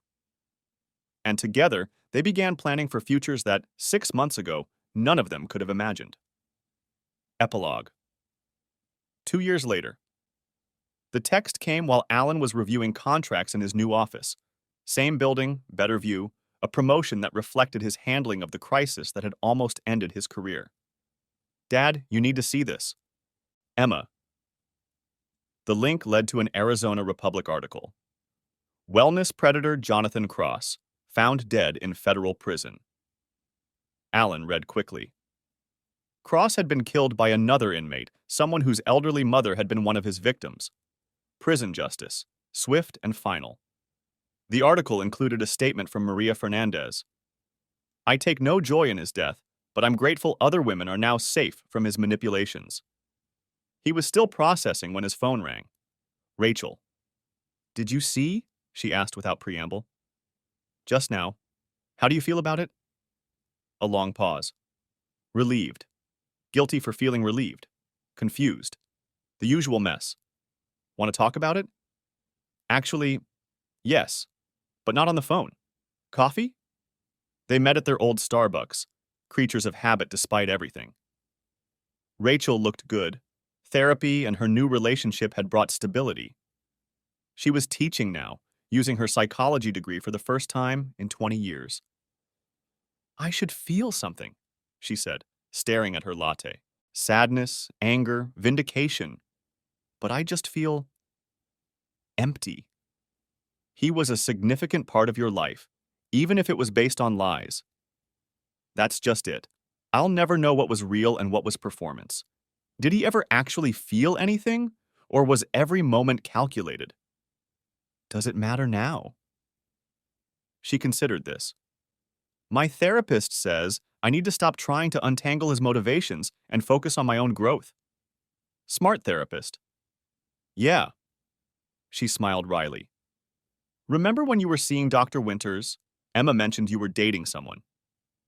Alan nodded. Caroline, a pediatrician, divorced, one daughter in college. We met at a grief support group, oddly enough. Grief support?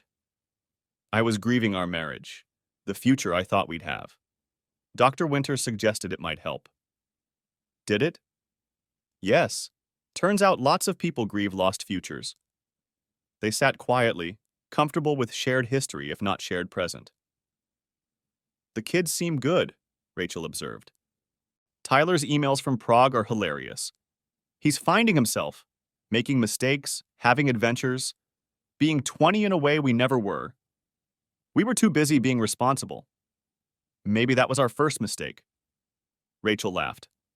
One of many. She paused. Alan, can I ask you something?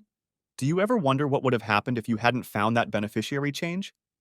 Sometimes. And I think you would have left eventually. The paperwork just accelerated things. You're probably right. I was so unhappy, and Jonathan offered an escape route. If not him, it would have been someone else, or just leaving on my own. For what it's worth, I'm glad we know the truth now, even if the path to it was brutal. Me too. She checked her phone. I should go. Tom and I are having dinner with his kids tonight. Blended family navigation. How's that going? Complicated but good. His ex-wife is actually nice. We had coffee last week, bonded over shared experiences. Who knew divorce could be so civilizing? They walked out together, pausing in the parking lot. Alan, thank you. For meeting, for listening, for not gloating about Jonathan, for becoming someone I can still talk to after everything. We share kids. We shared 20 years. That means something, even if the marriage didn't survive. She hugged him briefly, the first physical contact in 2 years. Take care of yourself. Caroline's lucky to have you. You too, Rachel. With Tom, with teaching, with everything. He watched her drive away, then sat in his car for a moment. Jonathan Cross was dead, but the ripples of his actions continued. Rachel teaching, helping other women avoid predators. Maria Fernandez speaking at conferences about elder financial abuse. Patricia Lowe reunited with her family. 20 women learning they weren't alone or stupid for being conned. His phone buzzed.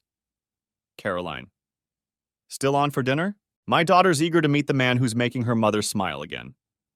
He smiled, typed back. Wouldn't miss it. Want me to bring wine? Just yourself. That's enough. 3 hours later, Alan sat at Caroline's dining table, listening to her daughter Megan tell stories about college life. Caroline caught his eye, smiled. They'd been taking things slow, Both carrying divorce scars, both cautious about blending families.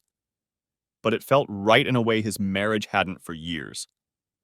Mom says you exposed some major fraud scheme, Megan said, like a financial detective or something. Nothing that dramatic.